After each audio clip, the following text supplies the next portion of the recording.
Hello, Vifhians! Are you tired of traditional learning methodology and want to transform your learning into a game? If yes, then the wait is over. Vifhe has launched its gamification learning model, in which there are 7 levels to score 100 points. Level 1, recorded sessions. Level 2, live classes. Level 3, assignments. Level 4, test yourself. Level 5, testing platform. Level 6, mock. Level 7, quick WhatsApp response, in which you need to score at least 80 marks. But the game will not get over. You still need to pass your ACCA exam. So if you score 100 points and you pass, you will get $30 discount. If you score 90 points and you pass, you will get $20 discount. And if you score 80 points and you pass, you will get $10 discount on any other paper at Vifhe. So what are you waiting for? Let the game begin.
Hi, good evening, everybody. Welcome to our SBL webinar for June 22 attempt. This is day number 3, and my name is Hasan Dossani. I hope you all are doing well. Now, today is our last day of the webinar, so there is lots to cover.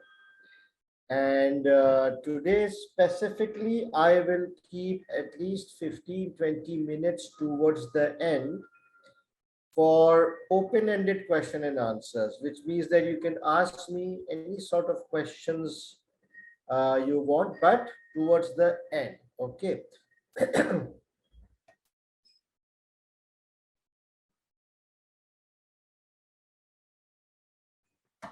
Okay, so Tajwar, you can ask your question towards the end.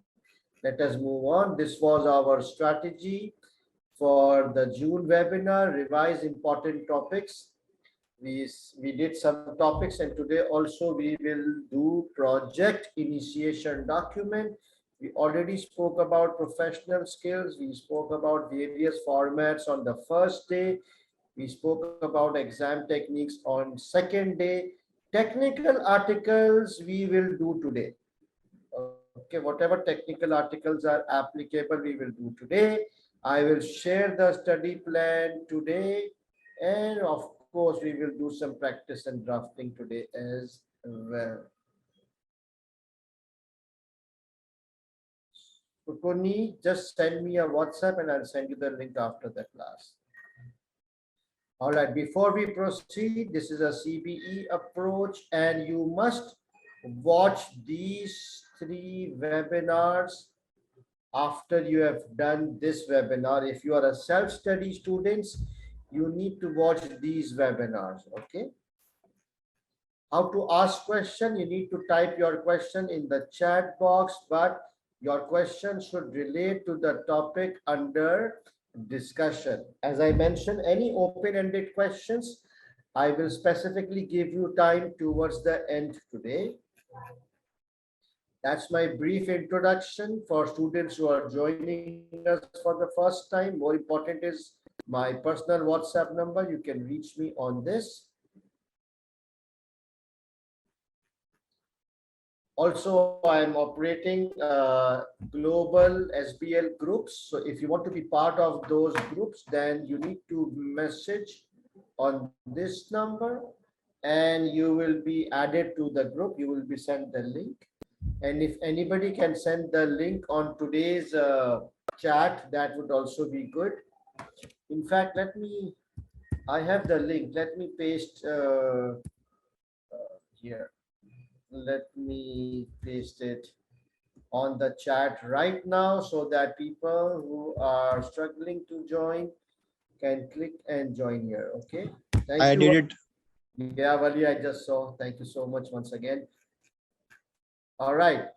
So let's start with our practice today. First half I will spend on practice, and the second half of today we will give to other things.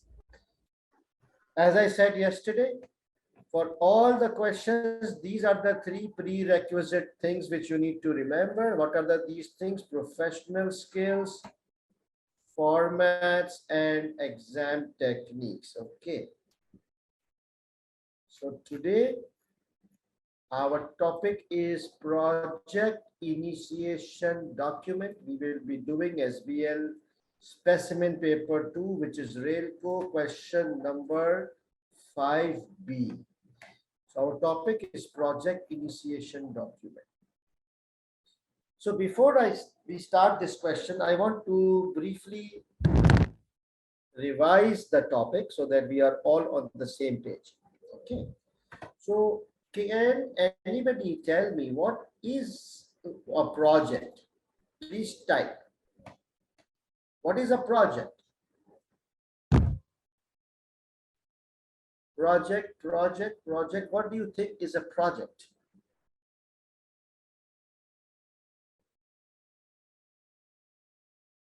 One-off activity. Very good, Ria. One-off specific task, one-off task. Can I say non-routine? It's a one-off activity. It is a non-routine activity which is apart from your day-to-day operations, right? So projects are special tasks. So one-off tasks. There can be many examples of projects. For example, let's take example of my company. So we are in the middle of implementing a new accounting software or a new ERP. That is a project, right? That's something which we don't do as a day-to-day daily operations. It is a one-off specific task to implement a accounting software.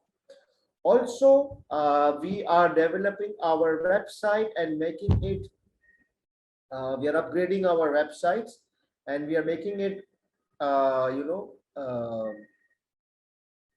transactional, so that customers can place online orders, make payments. So right now, our website is just informative website. We are now upgrading it to make it a transactional website online, where customers can actually place orders, make payments, and blah, blah, blah. Again, that's a project.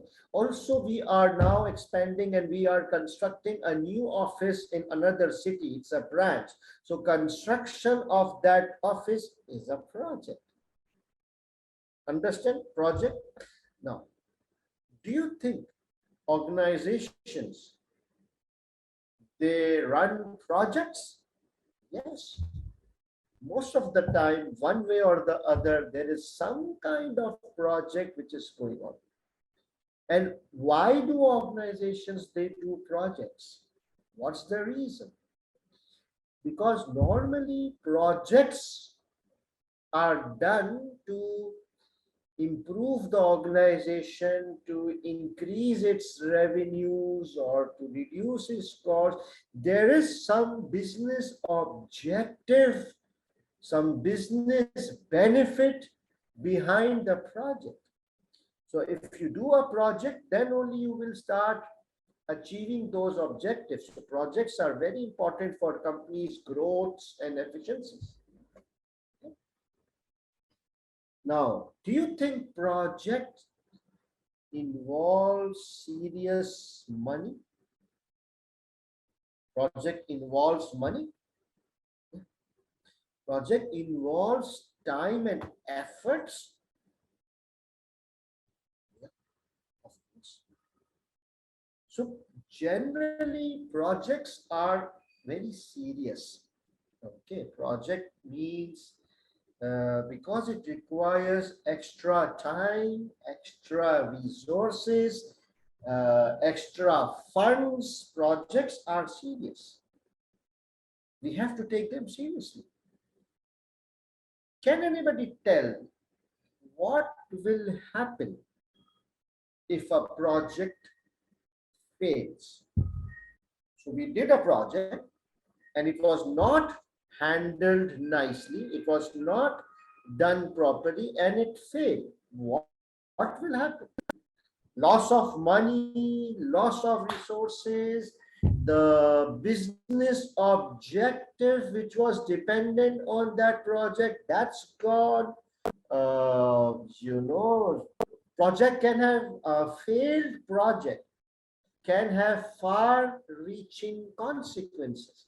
A failed project can have bad negative impact on the company. Financial, non-financial, legal, anything can happen, right? So it's very, very critical that projects are done properly, because it involves a lot of time, effort, resources, and it's a serious thing. So do you think that because projects are so serious and material, right, they can impact the company positively or negatively, do you think projects, before they start, should be properly discussed and then approved by the board before any project is started? You think it's worth it? Of course, right?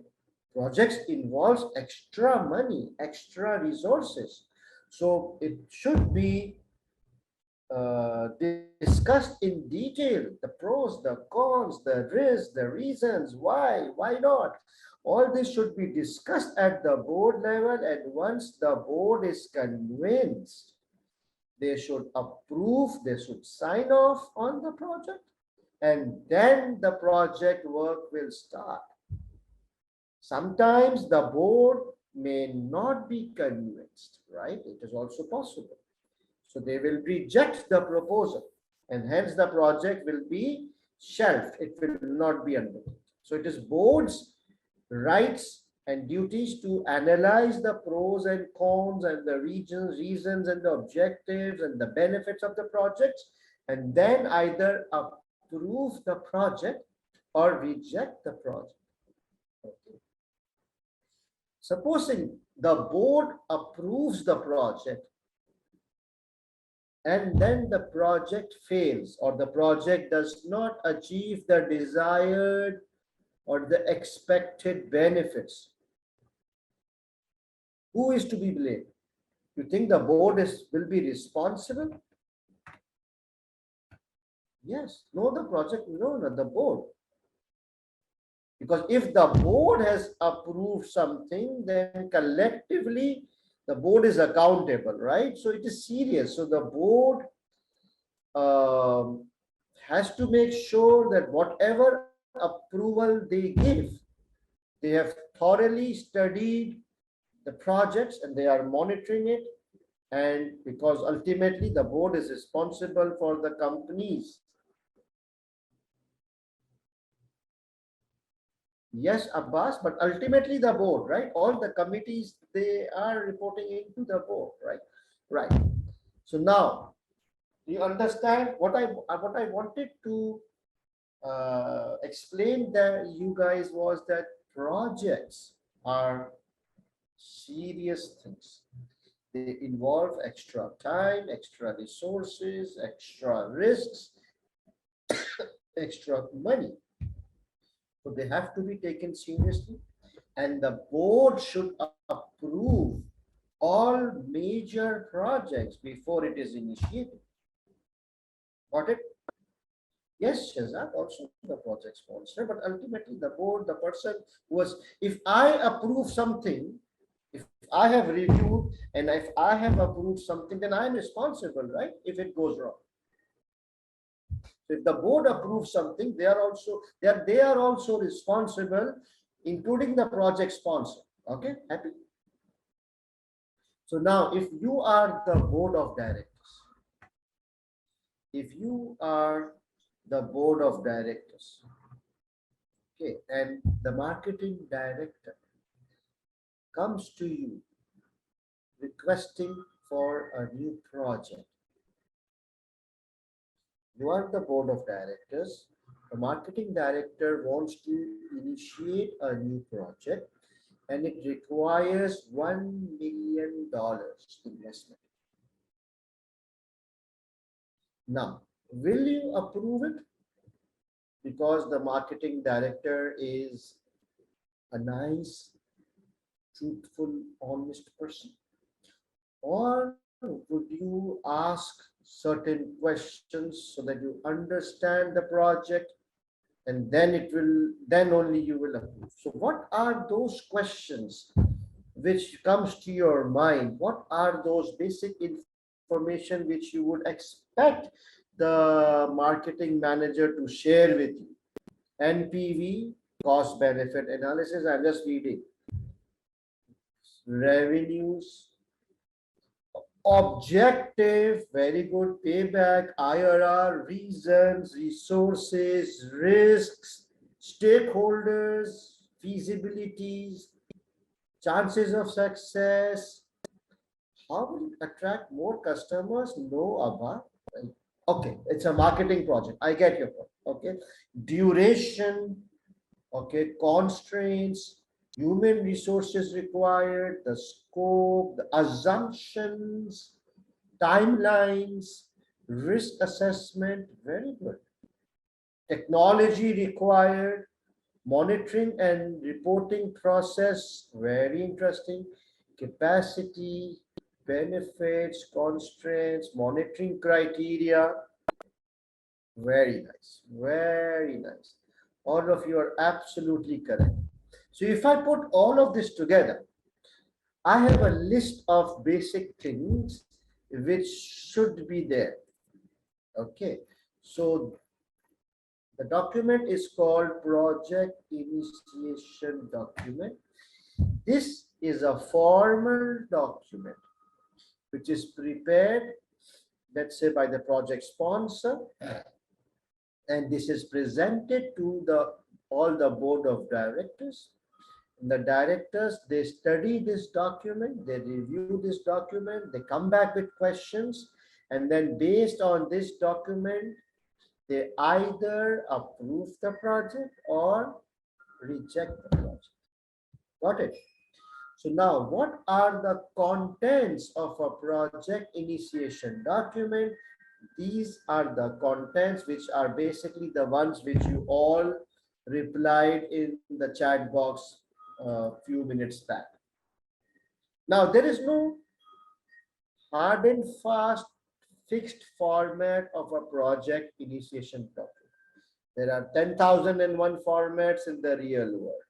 But I have put together a most simple, basic structure which will help you in your exam.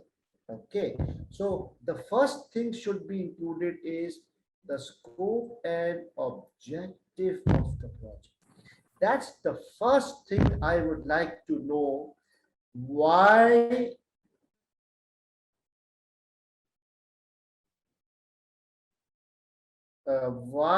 do you need this project?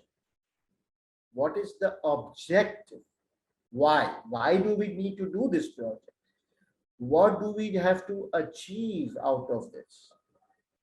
After that, we will need to do a cost benefit analysis.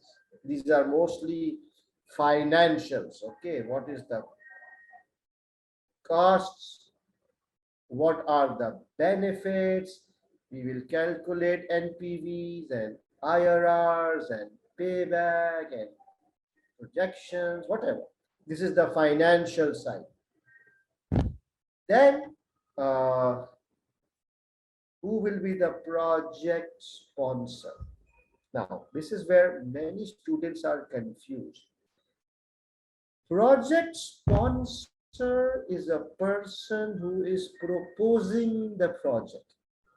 So if it's a marketing project, if it's a project for basically for marketing or sales, then the marketing and sales director will be the sponsor, the concerned or the related director. If it's a accounting software project, then the CFO will be the sponsor. If it is a online staff training project, then HR director will be the sponsor. If it is automation of the plant and machinery and the production process, then who do you think will be the sponsor? No, not the IT. If it is automation of the plant and machinery of the production, then the production director. Okay, the factory manager or the production director will be the project. Okay, so, and if it is a project which involves the entire organizations, little bit of everyone, then probably the CEO will be the sponsor. So you have to select the sponsor is the person who is directly involved, like who is responsible and accountable for the project. Okay, he's the dad, he's the sugar daddy of the project. This person is answerable to the board.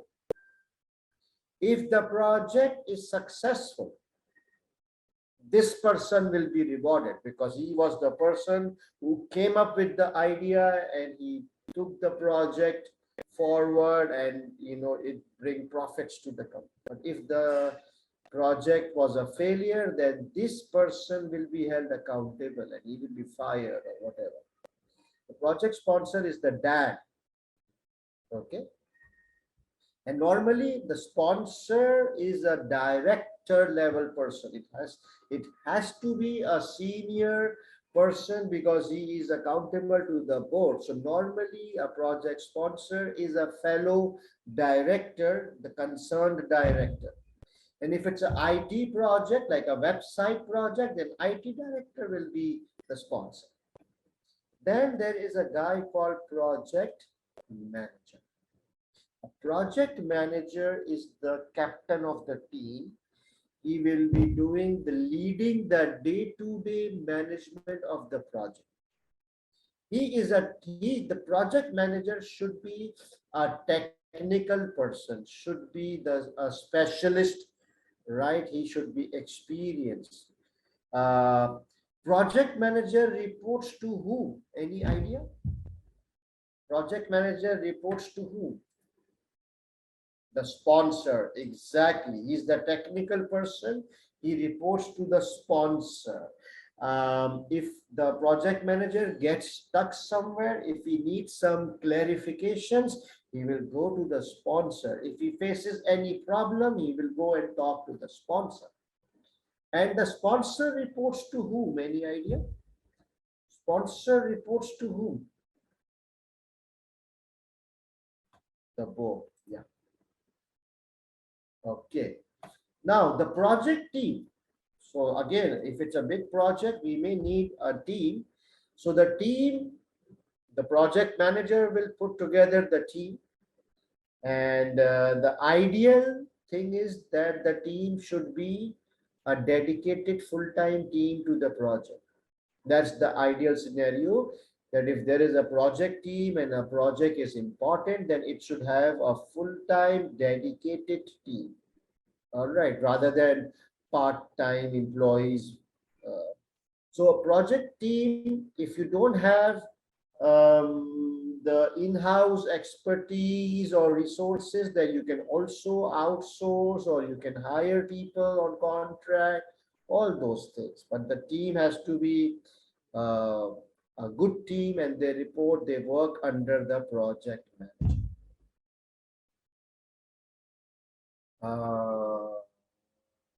Yes.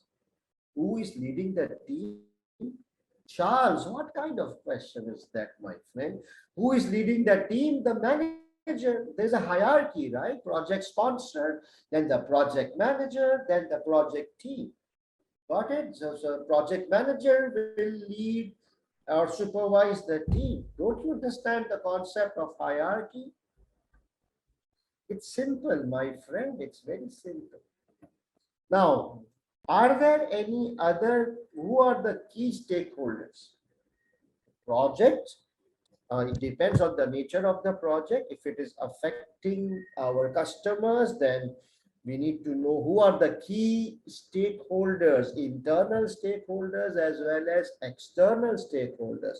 Internal stakeholders could be the relevant departments or beneficiaries. External stakeholders could be, key customers or suppliers or maybe government. I don't know.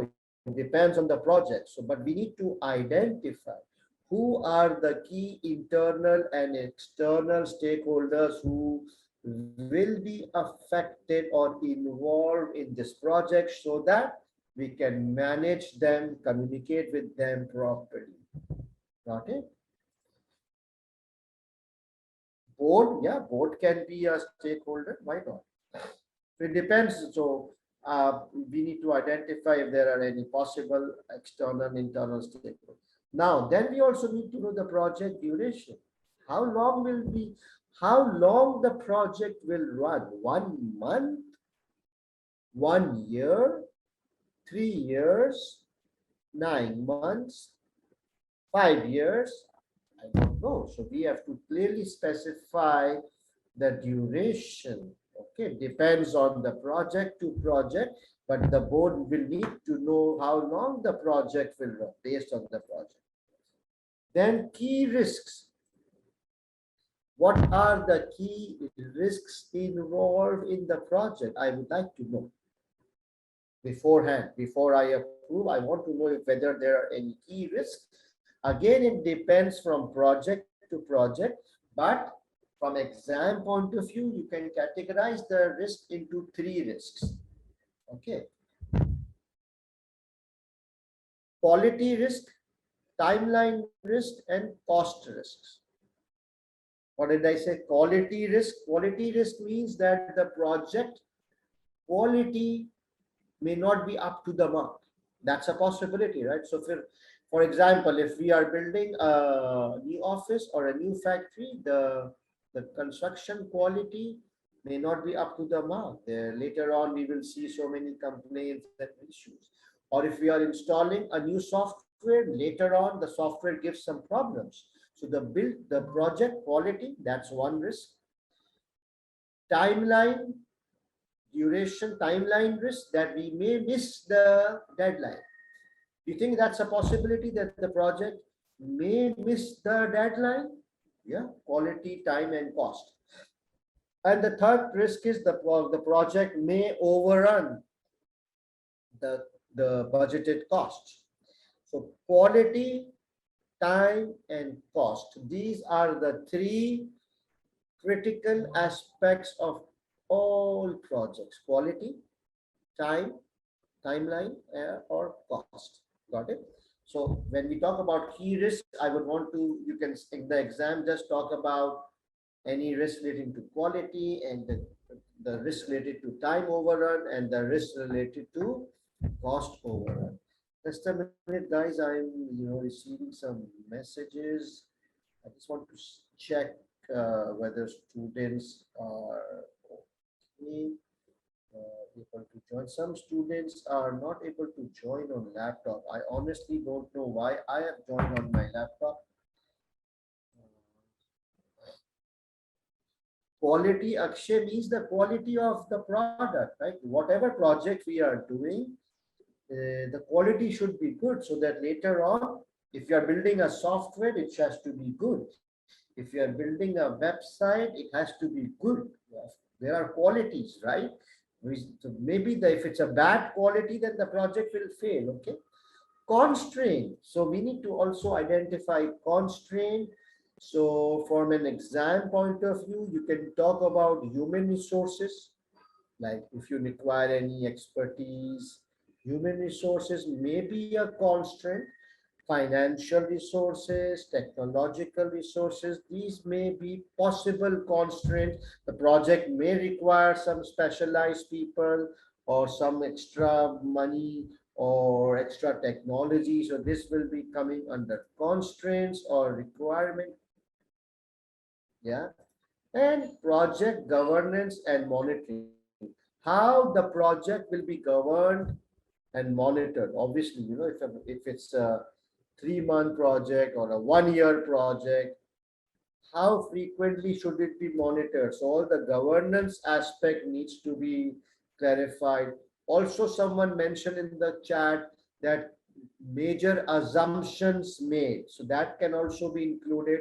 If there are any major assumptions, that can be included, because if the assumptions goes wrong, your results will go wrong. So again, you will need to memorize these contents. Okay, you will need to memorize these contents. Yes. Okay, so a project initiation, let me recap. A project initiation document is basically a first document which is prepared for any project. It contains all the basic information about the proposed project, and this document is submitted to the board of directors. They review this document in detail, they ask questions, they challenge, they discuss, and then if they are convinced, they will approve the project or they will reject the project. It is a primary document. Okay. Any questions on PID? Yes, Abba, that is possibly a risk. Any sudden change in business environment may be a risk or a constraint. It's all right. It's not that complicated. You can put it anywhere. In the exams, it's not that complicated. Just, yes, Momish, just remember these basic headings or contents. You will just be required to write 2 lines each in the exam, and the information will be provided. Now, are you ready for a question? Before you start a question, I would like to remind you that you should change your hats now. You are no longer student. You need to think like CFO and a senior business person, and you are talking or writing your report to the board of directors. All right, which question are we supposed to do? Please open up specimen paper 2, which is Railco. Question number 5B on your CBE platform. Ooh, where is that beautiful girl? Here she is. Hello, darling. How are you tonight? And we are back to disturb you. Let's go to strategic business leader, ACCA official resources, specimen exam 2. It's already there. We did it yesterday. Here, this one, and I will resume. We are supposed to do question number 5B.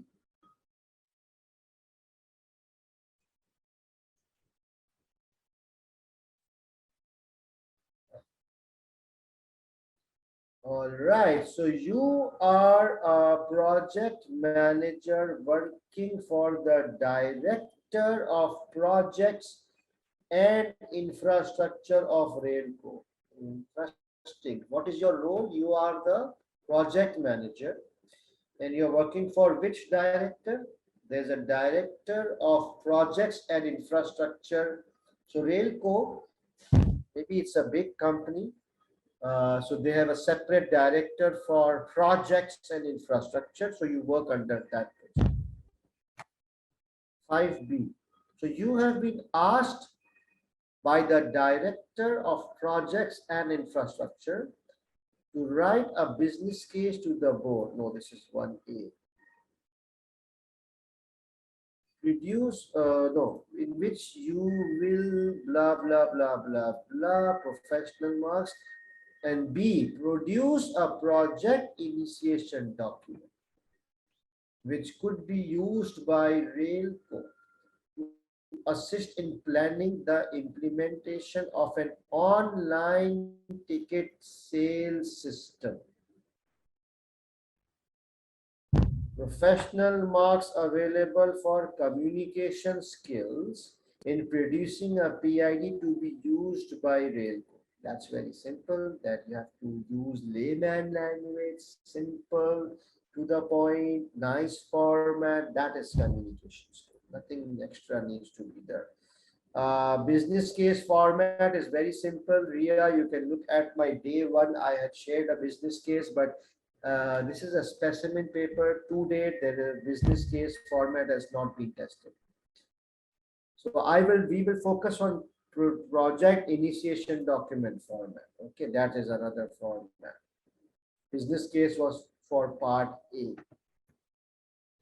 So what is the project about? So I think these guys are planning the implementation of online ticket sales system. You remember this case from yesterday? There's a company called Railco. It is a government-owned entity. Remember? And there were some big problems. Yesterday we did a question on weaknesses. So there were some big problems. 40% of their stations did not have ticket barriers. And because of that, there was customer fraud. A lot of customers were traveling without ticket. You remember this? Now, if you read the case study further, so customers were traveling without ticket. This was a huge problem for Railco. A lot of customers traveling without ticket. Now, half of them were frauds, like people who had bad intentions. But half of them said that we want to buy tickets, but there are very few ticket booths or ticket counters at the station. And in the morning rush hour, there is such a long queue that if we stand in the queue, we will miss the train. So because, and there is no online booking facility available. So because there's a long queue and we are getting late and there is no option of buying the tickets online, we have no choice but to get on the train without the ticket. They feel bad, but they say that it's not our fault. I mean, you must add more ticket options. So now the board is thinking. In fact, let me show you. There was this Railco board meeting. Yeah. So if you read this, there was something presented by the IT director. Where was it? This one, yes. Can you please read these two paragraphs, or rather just this paragraph? Please read this one paragraph.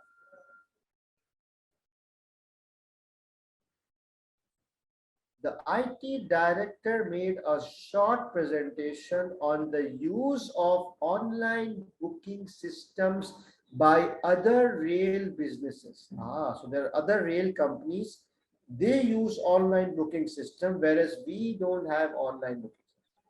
The presentation outlined that a number of other national train operators offered online booking facilities, and evidence suggested that this had positively impacted upon revenue growth and customer satisfaction in all of these businesses. So businesses which other train operators who already are offering online booking services, what are the advantages? They have seen a growth in revenue and improvement in customer satisfaction.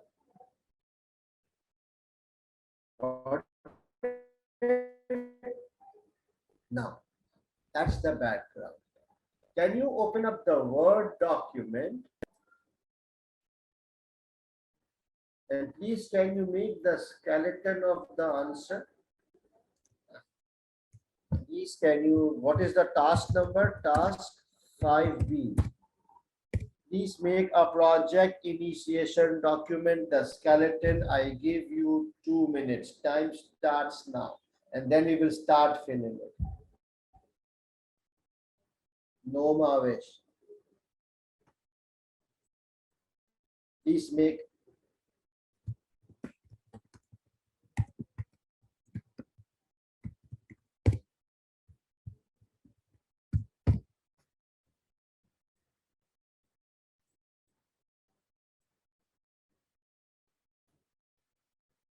Where is the table? This one.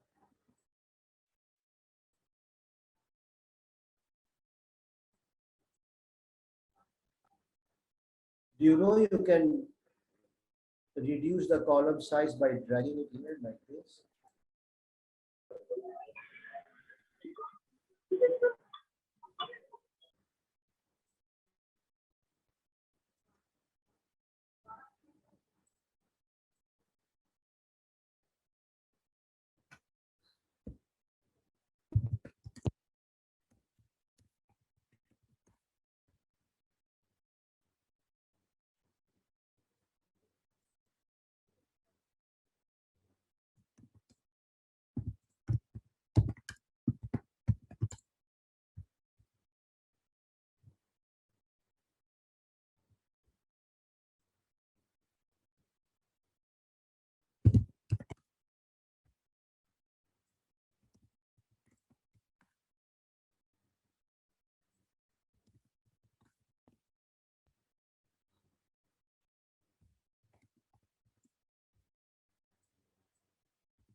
I'm done. Looks sexy.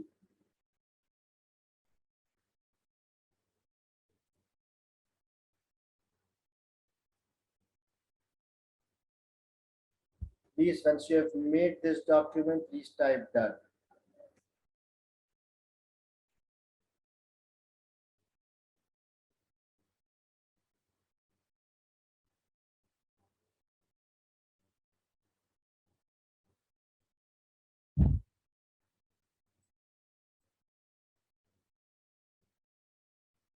Is title not necessary? Saha, yes, I gave the title. Can you see the title here?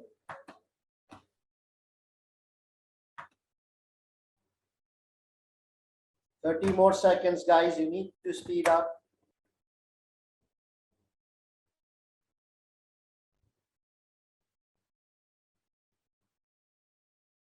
Type, type, type.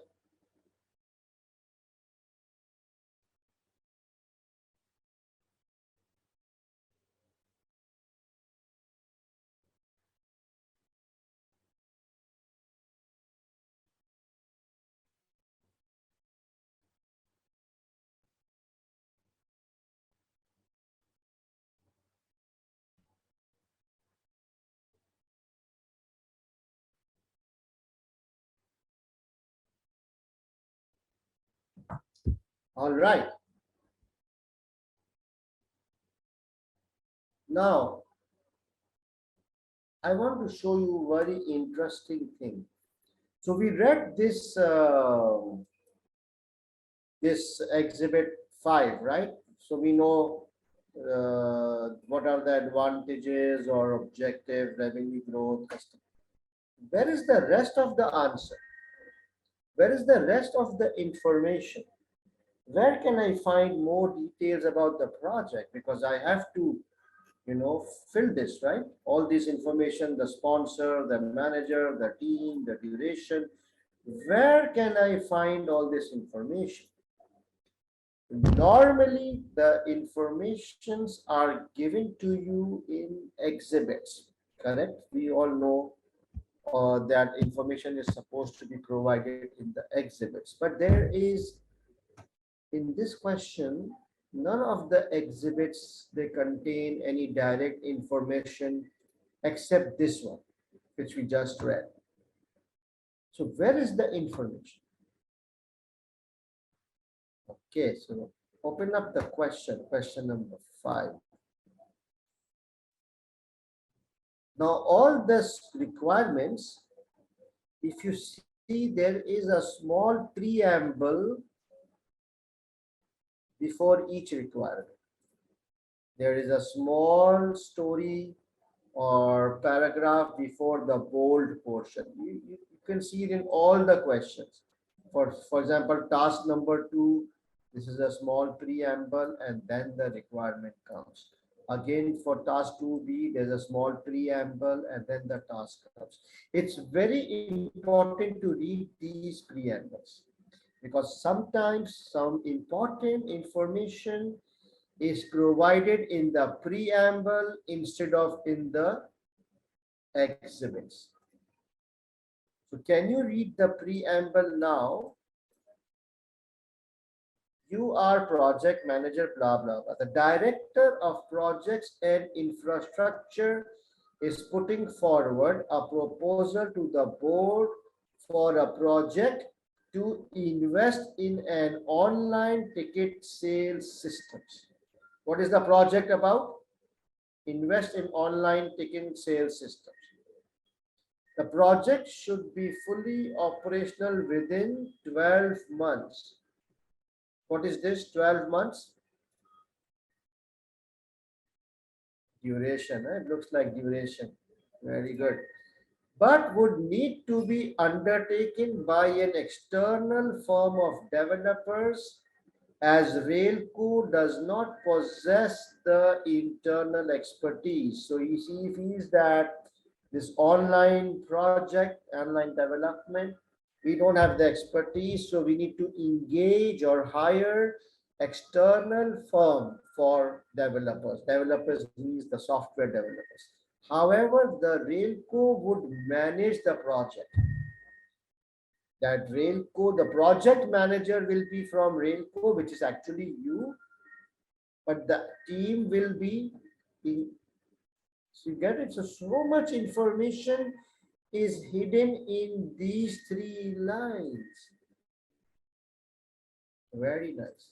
So now equipped with this, what is the project of scope and objective? What is the project about? Why are we doing it? So what is the project about? The project is about a project to invest in online ticket sales systems. I will copy. The project is about what? This project is about investing or implementing, whatever you like, an online ticket sales system in Railco. Is that okay? So that's the first sentence. The directors would read, okay, what is the project about? This project is about implementing an online ticket sales system in Railco. Why? Why do we need the online ticket sales system? That's a possible question, right? What will be the benefit or advantages of having the online ticket sales system? Please type in the chat box. What do you think? Increase in revenue, reduce customer fraud, very good. Higher revenue, reduce customer fraud, increase customer satisfaction. We are currently facing ticket discrepancies. I get you. Yes. Reduce the waiting time, which means increase customer satisfaction. I like it. I like it. Again, very common sense. You guys are very street smart. That's good. Easy processing of ticket. Processing is a wrong word, and easy buying of ticket by the customers. Yeah. To reduce burden on our conventional, really, is that the objective? Like, is that the benefit? All right, so let me draft. We will say next para, the objective of this project is to reduce customer fraud. That's one. And then increase revenues and improve customer satisfaction. I'm just picking up the words from here. Revenue growth and customer satisfaction.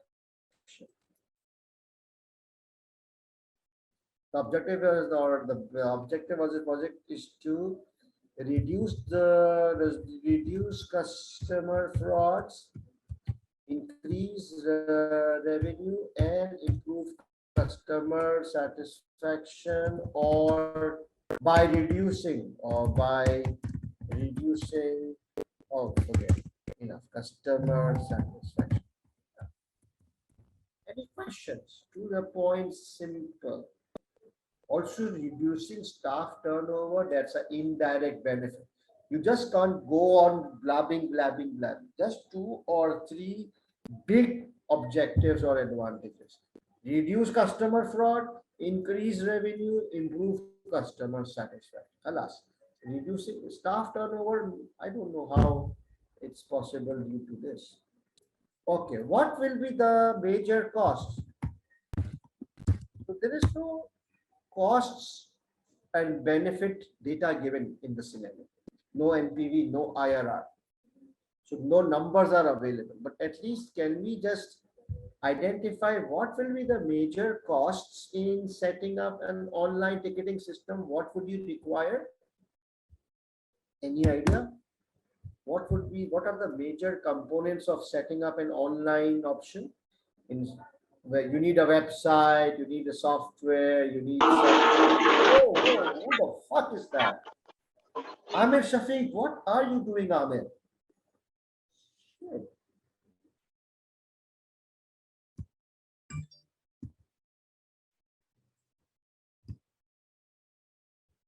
Come on, guys, be a little responsible. Just so where is it? Major cost would be upgrading of hardware slash servers, software uh, development, website development. What do you think? Very simple, huh? Security software, data security, uh, IT staff and personnel who will be managing enough. And what do you think will be the benefits? Monetary benefits, increase in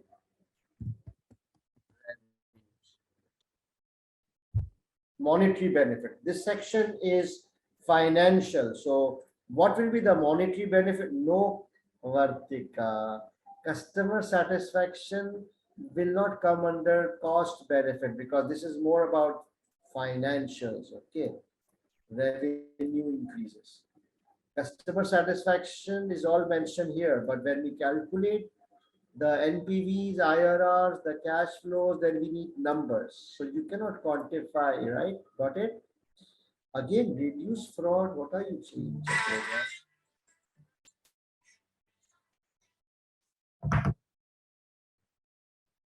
Please, guys, listen carefully. This section, cost and benefit analysis, is a financial section. Here you need financial numbers, financial benefit, financial cost, because here you will calculate NPV, IRR, payback. So when you mention benefit like customer satisfaction, that is not a financial benefit. That's a subjective benefit. So don't mention those. Just financially, ultimately it will increase our revenues.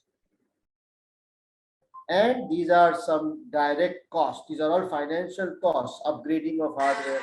Just a minute, guys, please continue.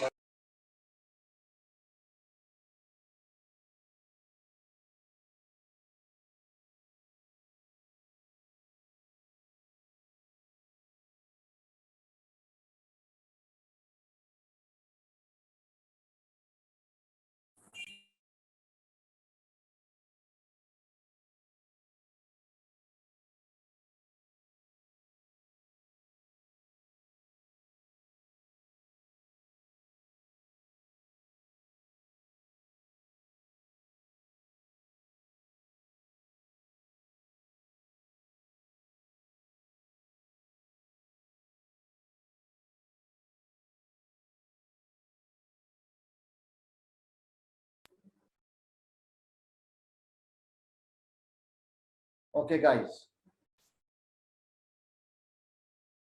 Are you clear on the costs? Because the numbers and amounts were not given, I didn't want to leave this blank. So I'm just identifying what will be the major costs and benefits involved in this project. Any idea? Is it clear? Difficult? Yes, Naveed, the Lashana is right. So people who are now traveling with frauds will reduce. That is how the revenue will increase, right? Right. Now, who do you think is the sponsor? Any director? The sponsor has to be a director level person. So I read in one of the questions, task 5, that there is a director of projects and infrastructure. Can I let's use him? No IT director. Did you see the word IT director somewhere in the, so stick to the scenarios, huh? If the scenario says the director of projects, it says the director of projects is putting forward a proposal. So whoever is putting forward the proposal to the board, that person is the sponsor. Is that clear? So who is proposing to the board?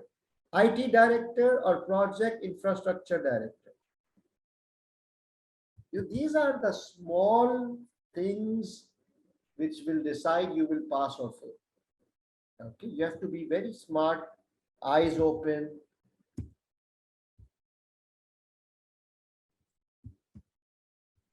Director of projects infrastructure. Now, who do you think is the project manager? Just a minute, guys. I'm getting this urgent call.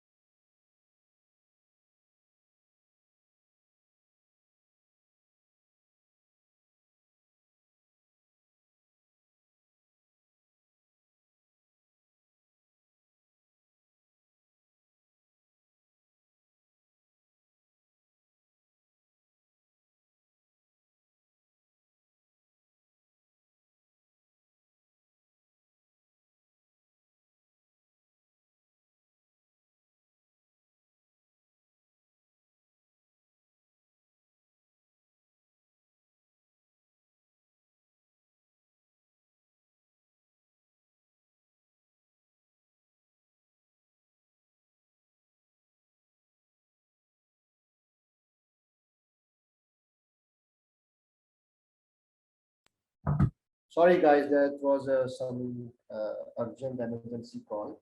Sorry for that. Project manager, what do you think? I think project manager is the external firm. What are you guys saying? I read somewhere the manager will be, however, Railco would manage the project and you are the project manager. And Railco will manage the project. So Railco will have their own manager, right? So what we can write one line something. We will say Railco project manager assigned by us. Is that okay?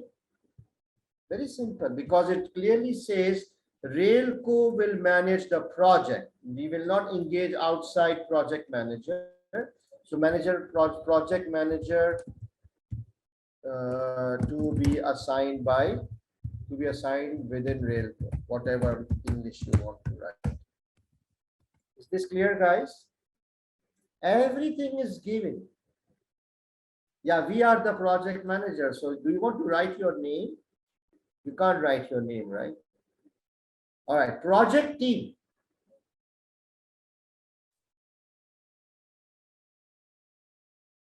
Yes, Deepa. So these are the small things. Yes, yes, Busula, you are right. So what?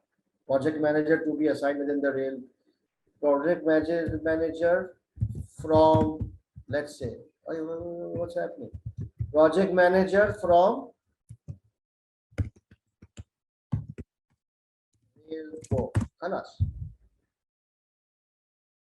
Project team. Project would need to be undertaken by an external developers as Railco. Okay, we will just copy this and we will paste it here.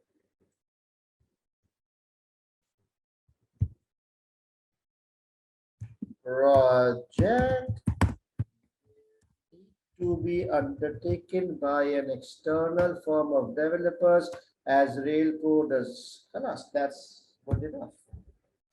Duration. What is the duration?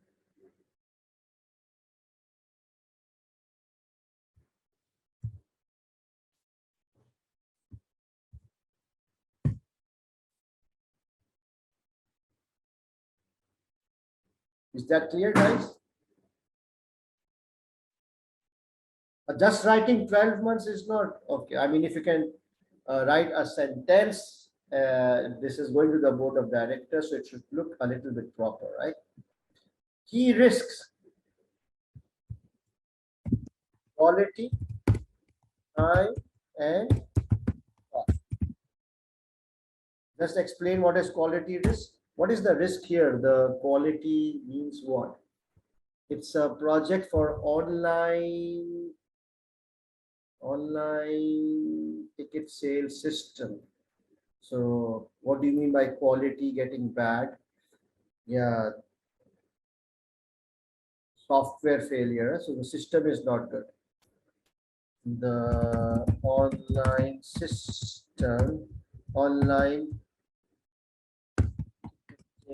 system may have some issues or bugs, alas, or errors.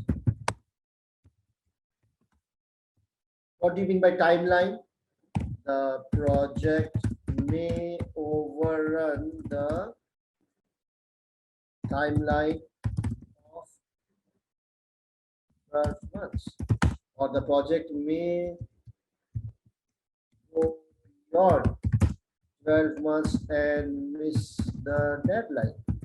Is that okay? Very good. Yeah, okay. Yeah, good.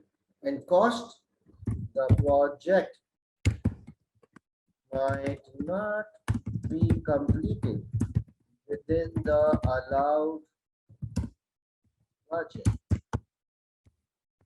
within the allowed budgeted costs.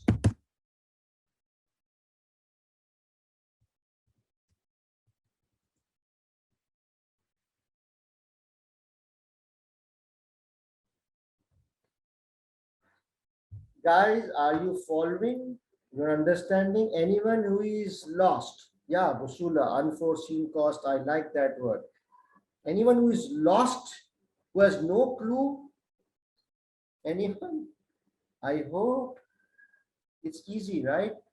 So general and yet linked to the scenario. So if you know these, what this means, information constraint. So again, let us think of some constraint. There are two type of constraints, two or three: human resources, financial resources, and technological. These are normally the three things which are required in any project. So we will require technical developers to develop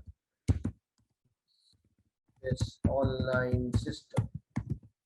Financial resources, Railco will need to arrange the finances to fund this project. Technological resources, IT, software, IT, I don't know, resources need to be arranged. Alas, just one liner to fill the space. Because information about these things are not available in the scenario, so I don't want to leave it blank. So I'm just showing the examiner that I know what are the, what we need to talk about under constraints. Very simple liners. We missed the stakeholders. Yes. Thank you. Thank you, project team. So how can we add a row here? Oh God. Shit, man. Okay, let me copy. Or let me cut all this. Project team. Let me cut all this. Control X. And I will paste it here. Okay, I will add the key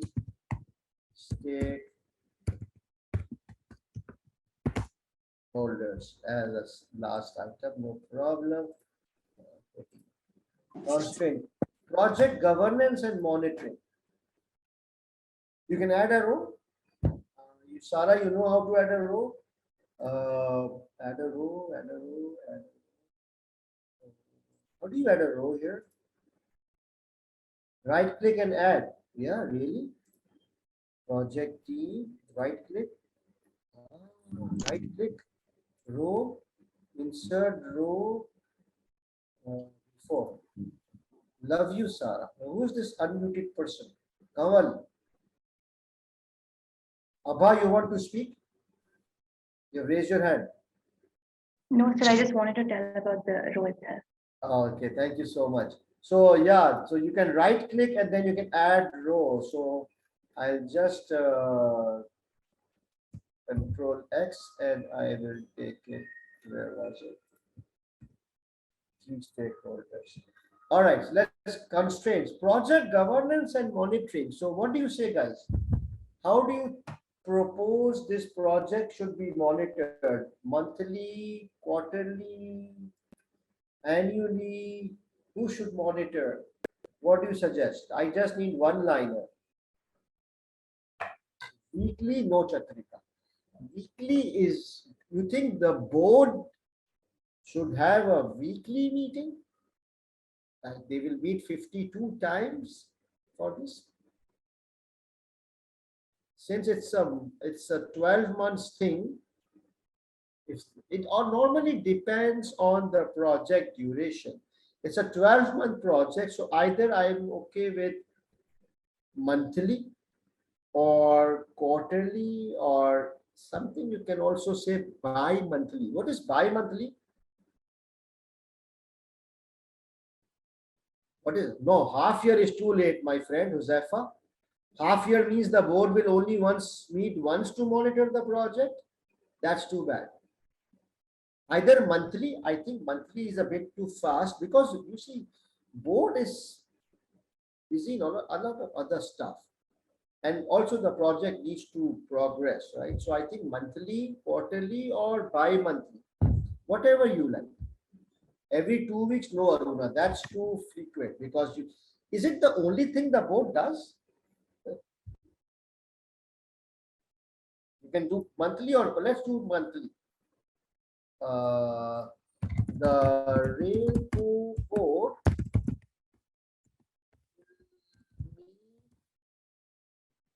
will review the progress of the project on a monthly basis. Halas, because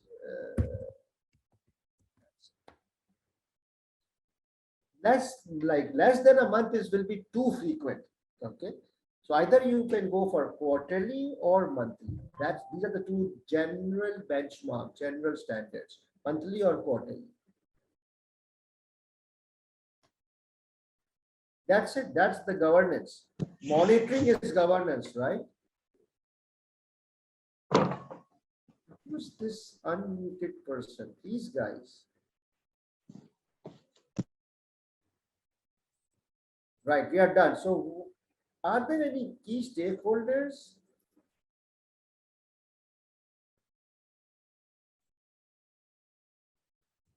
Who do you think will be the key stakeholders, internal or maybe external, who will be affected or interested in the project?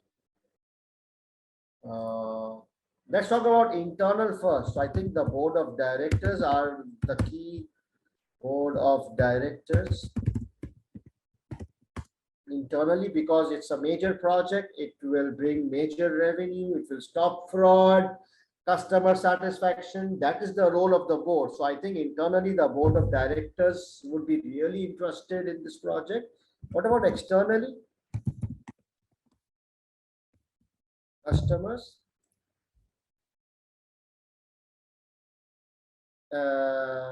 Fatumata, employees is a very general word. So, government, okay, interesting.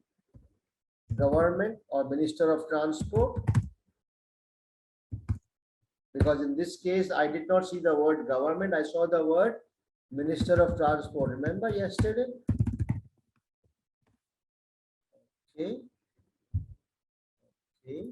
I think that's enough. IT company is not a major stakeholder, right? Supply, no, please.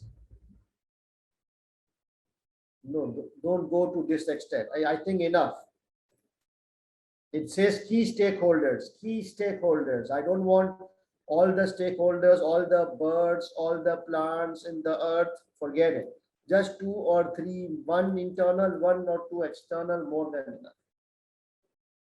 The sequence is not important. Someone asked whether the sequence is we will lose mark. Not really, but if you follow the sequence, it will give you more professional approach. Important things are coming first, right? So you like the PID? Does it look sexy? Does you think? You think it looks sexy?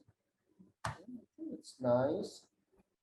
Very basic, to the point. Is it linked with the scenario? Yes. We have tried to use maximum sentences. Yeah.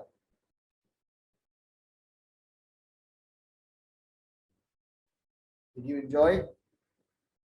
So again, this topic can get as complicated as you want, but please stick to this simple format. Make it simple, because for exam purposes, you need to do it very, very simple. Huh? Yes, now any questions? Someone has raised hand? There are 3 hands raised. Chitrika, you want to speak? Hi, sir. Hi. Sir, I just wanted to tell that maybe this is not related to the case. Actually, I have given the link to in the group, so people have logged in through my group. So there are so many Chitrika here, and I am not typing the answers sometimes. Yeah. Which So link, what link you have the login means this meeting link. When the people were logging, so I shared the link, and that's why there are so many Chitrika, and I'm not typing the answers. Yeah. So I want to clarify. There's another Chitrika with a black color hat. Who's that?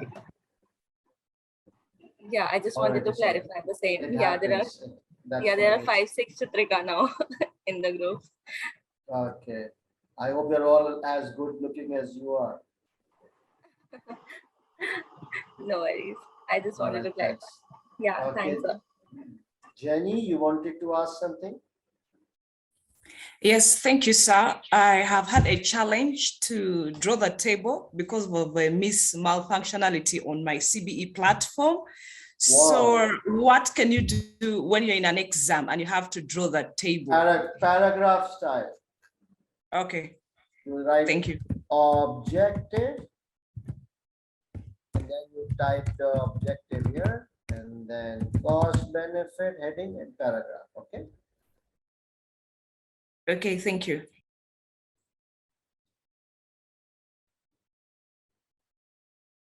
Tajwar, yes, you're right. You can do that as well. Has PID been tested in SBL? Oh, yes. There was a question in for PID in your real exam, and it was, in fact, your very first paper, go-fold construction. It was a very interesting question, and I will be solving that question tomorrow in my paid revision batch. For those of you who have not yet enrolled in the paid batch, please enroll by tomorrow, because that's our first class starting tomorrow. We will be solving like 5 questions and then 3 mocks and grand revision. All right, guys, any questions on PID before I move on? What's the time? 1:58. Oh my God. Break time now? You want a break now? Hang on, guys. Let me see what is the next thing on my slides. Oh, okay. So the next thing is technical articles, and these are the 3 technical articles which I will discuss.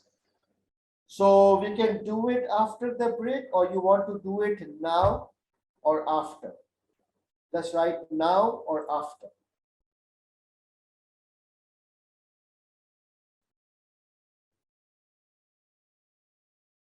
Majority is saying, oh God, it's 50-50.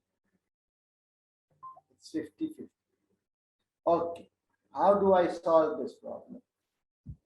We still have got 10 minutes because I normally give break at 1.5 hours, right? So can I let me start, and I will do it probably one, and then I will give a break, or maybe two, and then I will give a break. Okay. Exactly. Good solution, Abba. Right, guys. Okay. So a lot of students ask me about technical articles. So in the last 1 year, 6 articles were published for this thing, SBL. Okay, 6 articles. And out of that, these first 3 articles have already been tested in your exam. So cyber security, e-marketing, and market segmentation has been tested. And now these 3 articles are yet to be tested. They have not been tested as yet. They are again a bit old, so I think the chances are low, but still, we should revise them. It's not difficult. So the 3 articles which are important as of now is artificial intelligence, AIs. Okay, AIs. And 4 line of defense. This is a topic under risk management. It's a topic for risk management chapter, and internal audit / audit committees. Okay, these are the 3 articles. I will briefly update you.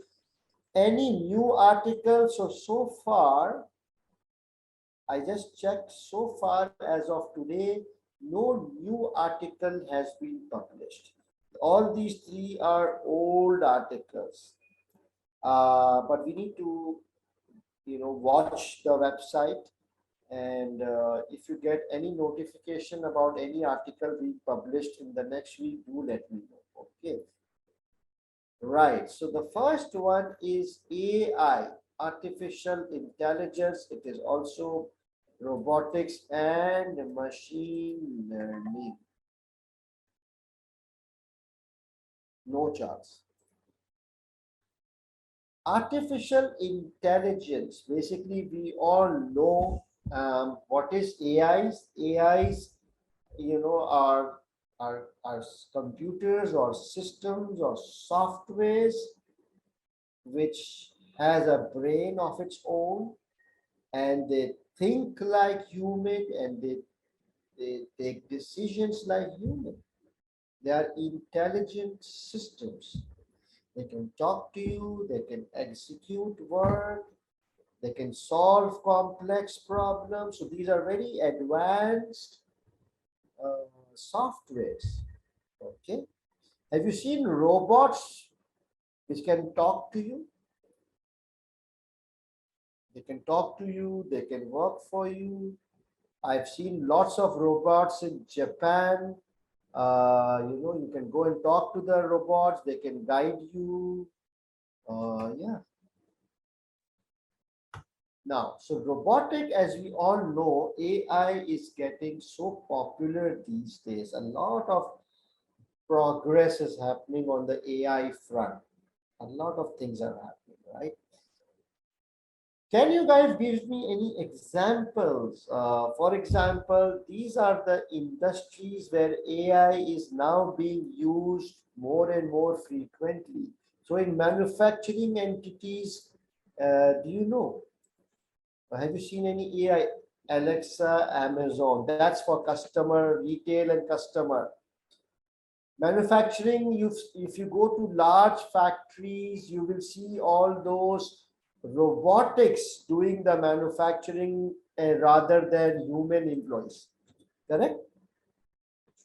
So, you see those robotic arms and hands. There's no human being on the production line. It's all 100% automated. In retail and customer experiences, also all these things, Alexas and Amazon had this cashless branch, cashierless branches, just walk in, walk out. And then big data and data analytics, they use AIs a lot. They analyze customer trends and behaviors. In financial world, we use a lot of AIs for investment, decision making, all those things. You know, in transport, there are AIs like drones and driverless cars. You know about driverless taxis and cars? Medicine and surgeries. So now this concept of robotic surgeries. So these are some basic industries which have already started using AIs and artificially intelligence software to automate the entire process. Now, guys, the big thing. Do you think it's good or bad? So much automation, so much AI, is it good or bad? Very good answers. People are saying both. Absolutely correct. There are certain pros. No, nothing is neutral, my friend. There are pros and there are cons. Depends how you want to look at it and from which school of thought you belong. So as we need, as finance, like as board directors, we need to be aware of both pros and cons. So what do you think are the advantages of using AIs? Naveed, please avoid. What is the advantage of so much automation and using AIs? It's faster, definitely. Machines are more faster than humans. Accuracy, 100%. They are more accurate. They make less errors. Human can make more errors.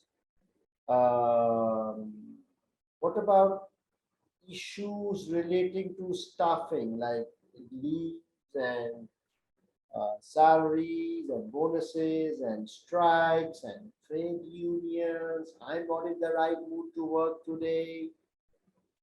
Motivation, nothing, right? Alas, it's all automated. No human dependency. FU. That's a big thing. 24/7. Interesting. Good. Yeah, 24/7. So let's look at the advantages. It's faster, more accurate, 24/7. Employee related issues can be avoided. Perfect. But then, guys, tell me the disadvantages. Unemployment, that's a big one. Loss of job. Unethics, complicated, costly, malfunction, bugs, errors, high dependency on technology. Very interesting. What about data, like data privacy and all those things? Breakdowns, yeah. Maintenance, ethical issues, no accountability. Yeah, very good.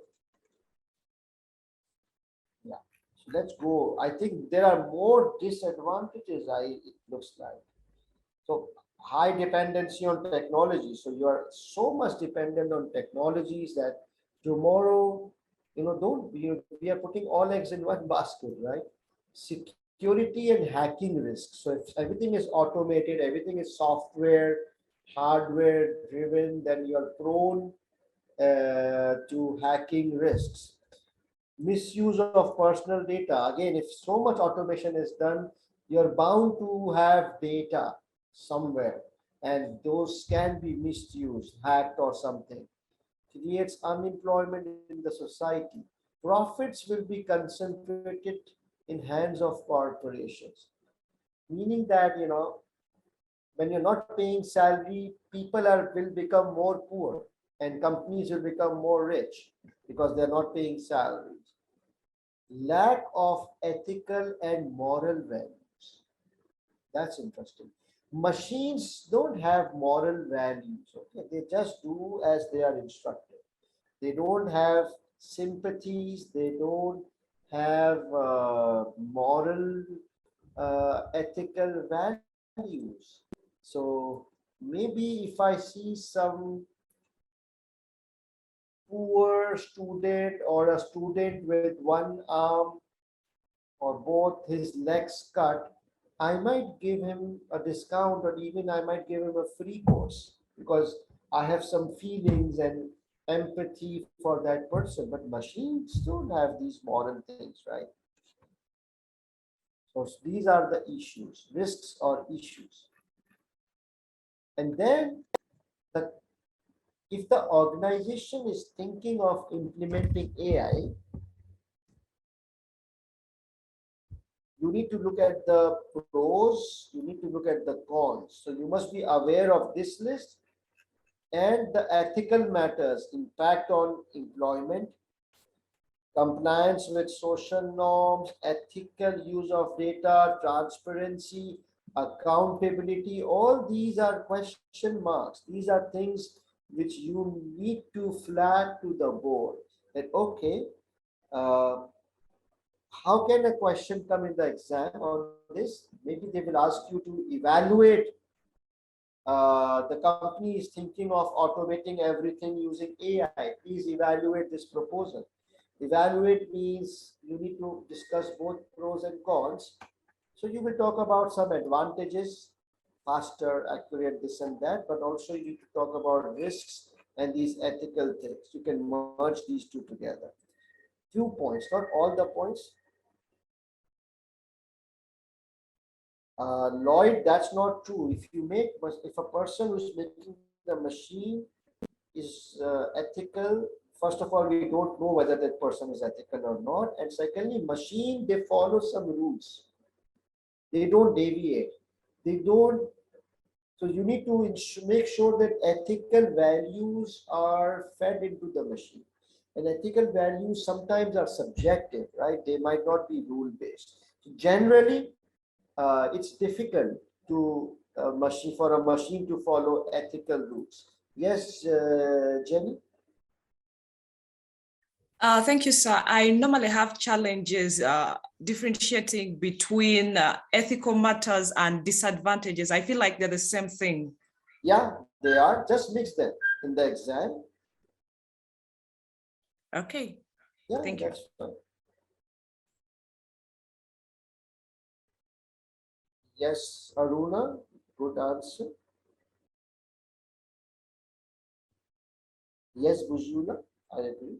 Anyways, guys, so you need to aware of three, four advantages and 3, 4 disadvantages. No need to going into a debate here.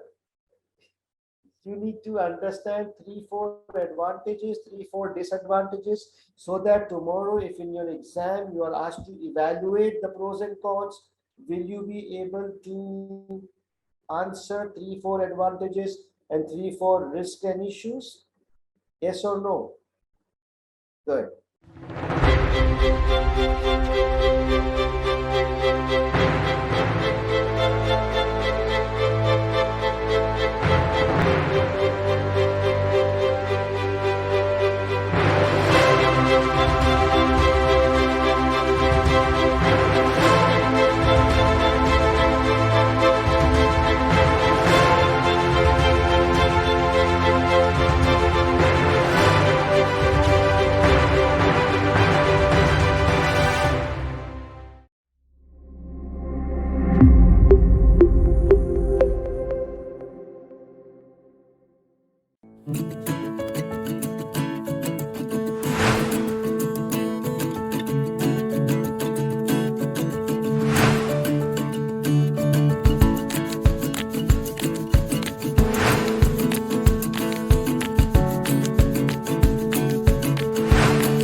Hello, Vifhians!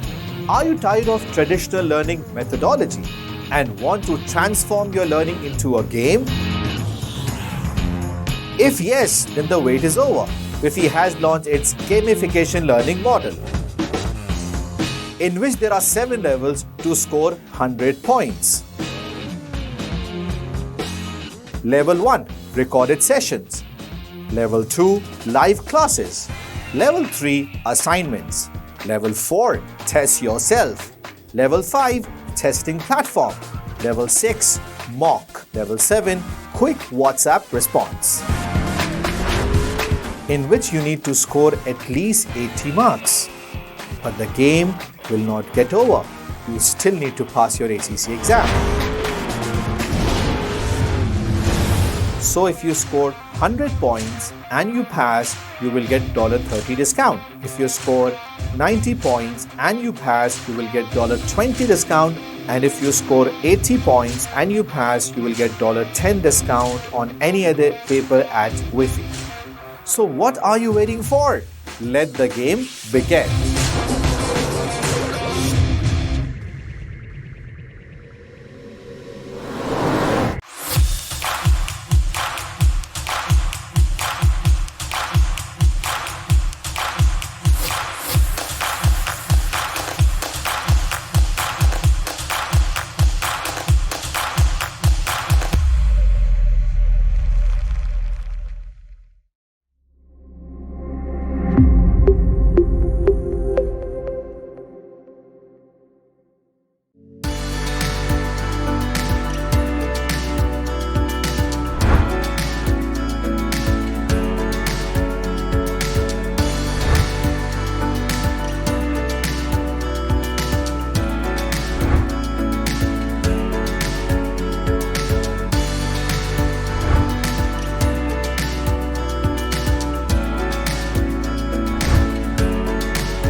All right, guys, are you back? Should we start?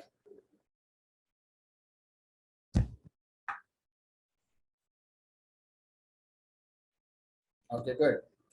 So the next article which I wanted to discuss is called 4 Lines of Defense. This was a new topic which was added last year in your new syllabus, and it falls under the chapter of risk management.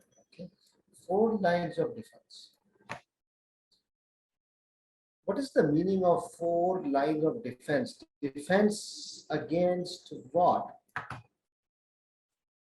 Any idea? Can you make a guess? Defense against risks, frauds, errors, all those bad things which can go wrong in a company, right? Okay. The first line of defense is the employees. I'll just go through the list first. The first line of defense is always the employees. The second line of defense are the managers or supervisors. The third line of defense is internal audit, and the fourth line of defense is external audit. Got it? You need to remember these 4. So the basic or the first line of defense. So, okay, let me give an example. I am a director. Okay, you are a director. You sit on the board, and it's a very big company. It is geographically scattered, a lot of products, a lot of markets. Obviously, if you're a director, it's not possible for you to get involved in each and every transaction or to get involved in each and every branch, right? So you have controls in place, and you rely, as directors, you rely on internal controls because it's humanly not possible to check each and every transaction, right? So the first level of protection is employees. That whoever employees you hire, they should be competent, they should have clean track records, they should be aware of the company policy procedures, they should be trained, there should be performance evaluation, like they should be monitored, and reward or punishment. So if they're performing well, they should be appreciated, and if someone made errors or frauds, then they should be punished, right? So employees is the first line of defense, that at the time of hiring, we need to be very careful that you're hiring the right people, you train them, you monitor them, you reward them, or you punish them. Then how do you know whether the employees are working properly? Who is the check on top of them? It is their managers or supervisors. So managers, they lead a team, right? So the respective manager is responsible to supervise his team. The job of a manager is to supervise. He has to make sure that the employees are functioning as intended. They are following the policies, procedures, internal controls. So there's a check and balance in shape of managers sitting on top of employees. Is this clear up till now? So the first level of defense is you hire the right employees. The second level of defense is that there should be monitoring and supervision in shape of appropriate number of supervisors or managers. The third line of defense, how do I know that these buggers are doing their job properly? Who is checking the managers? So basically, there's an internal audit function. They are supposed to visit all the departments, all the branches. It's an assurance function. So they review whether policies and procedures are being followed, the managers are doing their job, the employees are doing their job, errors, frauds. So internal audit gives me the third level of satisfaction that, okay, everything is working properly or not. And then the fourth and the last line of defense is external audit. That also, there are external audits happening. They come in, they also review the transactions, the employees. They also review whether internal audit is doing their job properly. They are external people, external pair of eyes, more independent. So, there's a hierarchy. This is how the board operates. This is how they mitigate the risk. First level of defense is employees. On top of them, second level of defense are managers. The third line of defense is internal audit. And the fourth line of defense is external audit. Together, all of this, if they work properly, the chances of fraud and errors can be minimized. Okay, very simple concept. All you need to remember are the fourth line of defense. What kind of questions could be asked? I really don't know. Maybe a direct question. So what can be the four line of defense? And then you can suggest them by picking information from the scenario, the employees, the managers, some general and some linking with the scenario. I don't expect a complicated question on this. All right.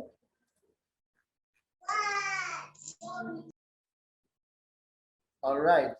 The last topic is basically internal audit, but for that, I'll just talk about this slide first. So every organization, they face risks, right? All the organizations, they face variety of risks. And in order to mitigate those risks, what is done? Internal controls are implemented. Why are internal controls implemented? In order to minimize the risk. So now, how do I know whether these internal controls are working properly? As a director, I want some assurance that the controls are working, people are following or complying with these controls. So then it is the job of internal audit, who comes in and they verify whether controls are effective and whether they are being followed.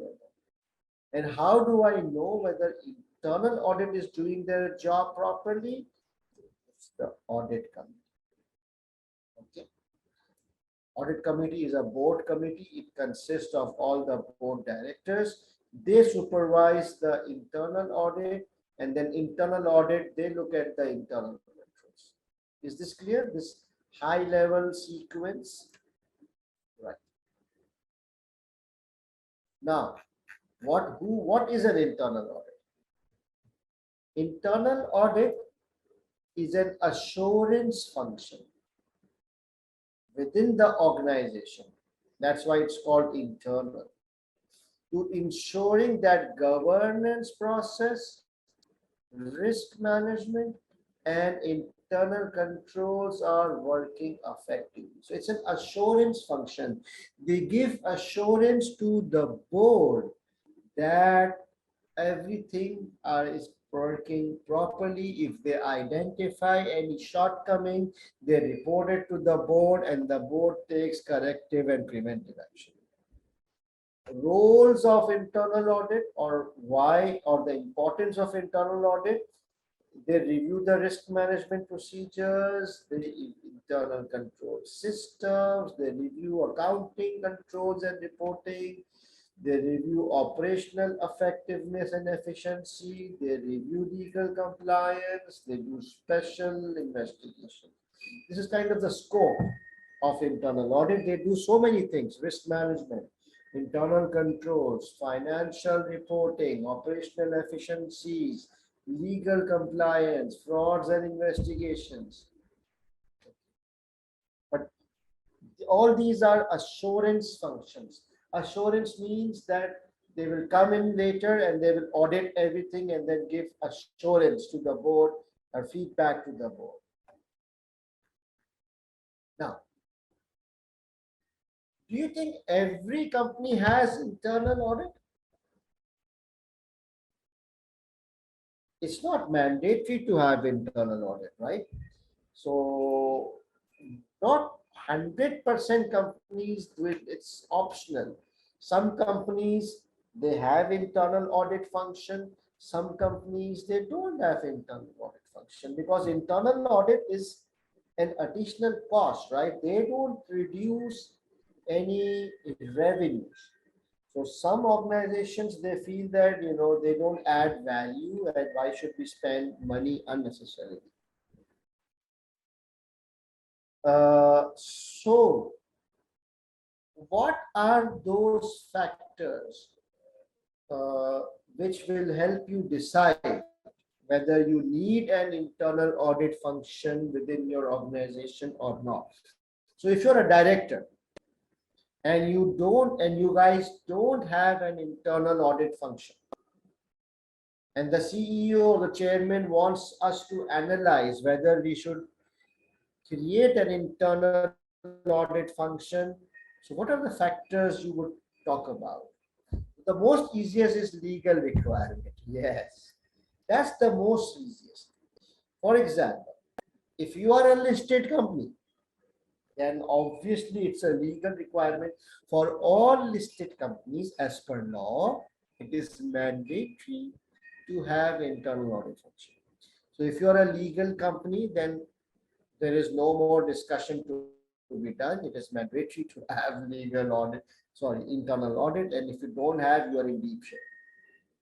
And sometimes also, if you're not a listed company, but you are a regulated industry like a bank, like an insurance company or whatever, even if you are not listed, but you have to follow certain regulations, then also if it's mentioned there, then you have to have an internal audit. So any legal requirement, that's the first thing.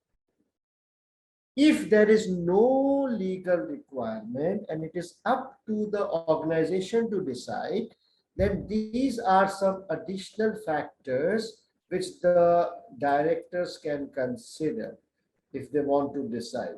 So for example, size, complexity, and growth of the organization.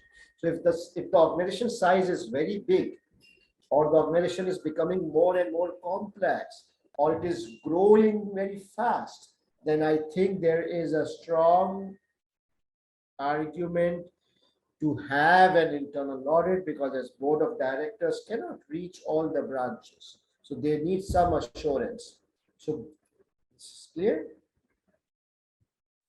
Risk levels, if the organization, if they feel that now their risks are increasing, maybe because they are expanding and their risk profile, risk exposure is increasing, then internal audit may be created.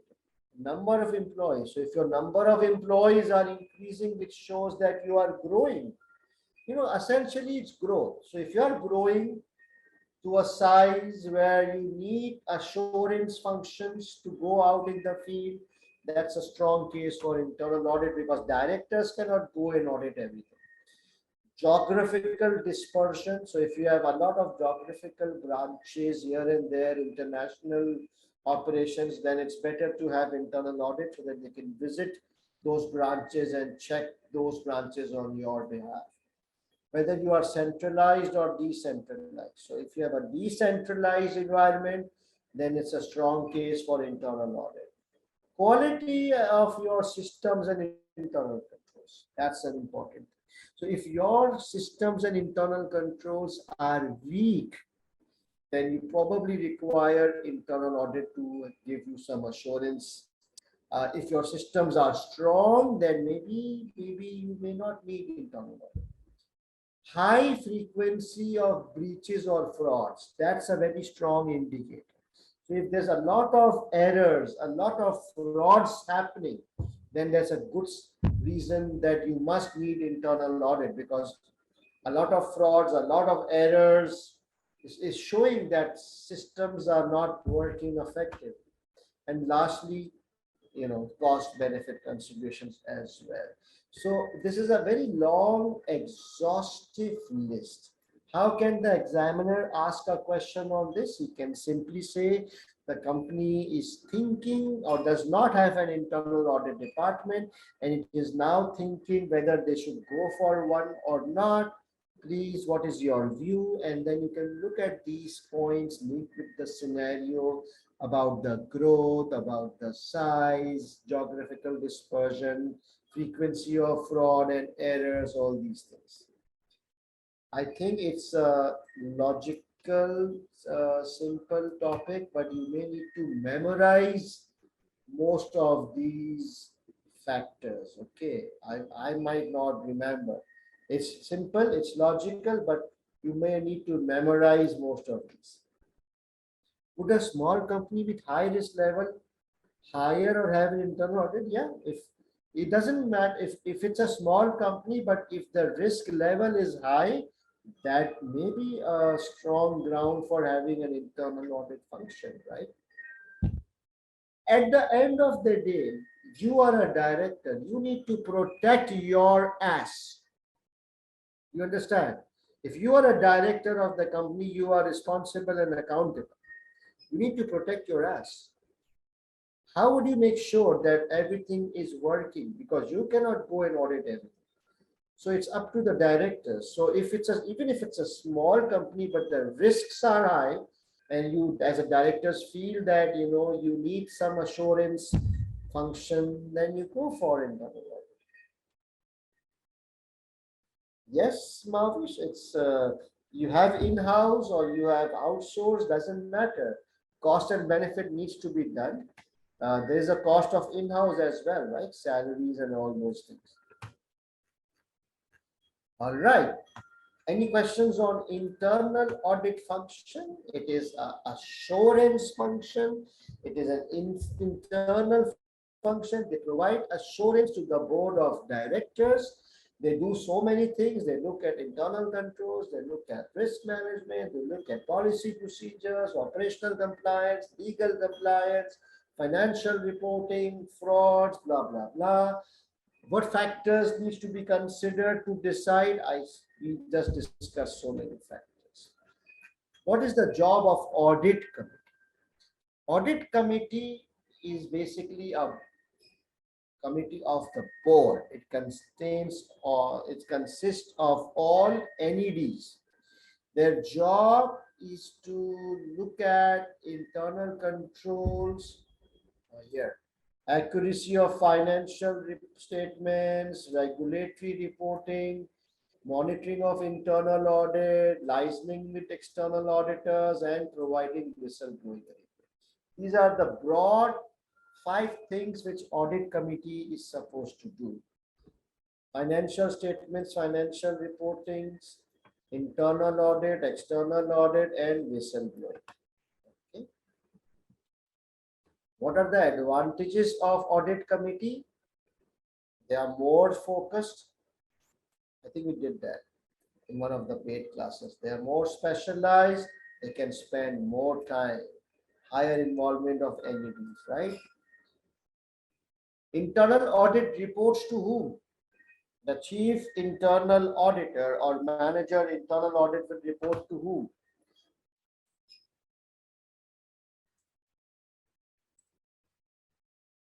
Audit committee. Very good. The chief internal auditor or manager internal audit, whatever is the designation, they don't report to the CEO. Like a finance director, they report to the CEO. The IT director, he reports to the CEO. The HR director, he reports to the CEO.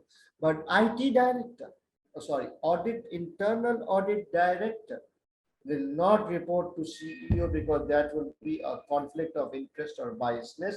The chief internal auditor or IT audit director will report directly to the audit committee, which consists of non-executive directors. It bypasses the CEO.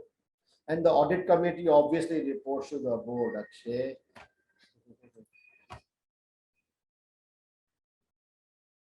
All right, guys. Easy? I do hope there's a question on internal audit this time or audit committee, because it's straightforward, simple stuff. Nothing complicated can be examined here.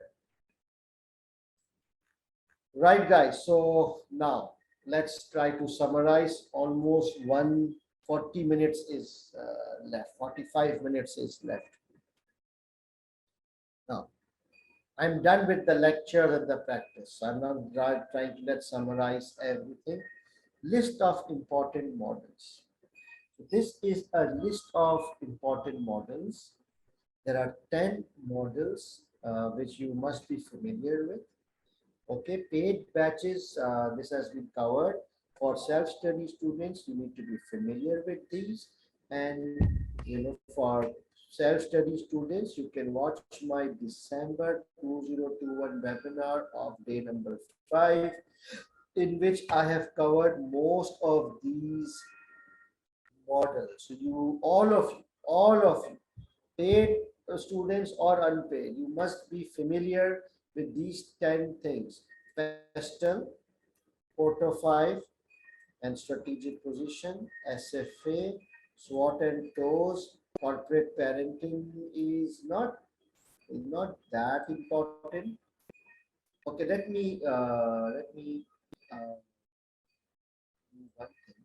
Let me identify the major ones. Okay, so major ones I will highlight. You must be familiar with this one, SWOT and TOES, uh, stakeholder, cultural web, context of change. And these are the 7 models are more important. And then later on, you can do these 3 smaller ones. Okay.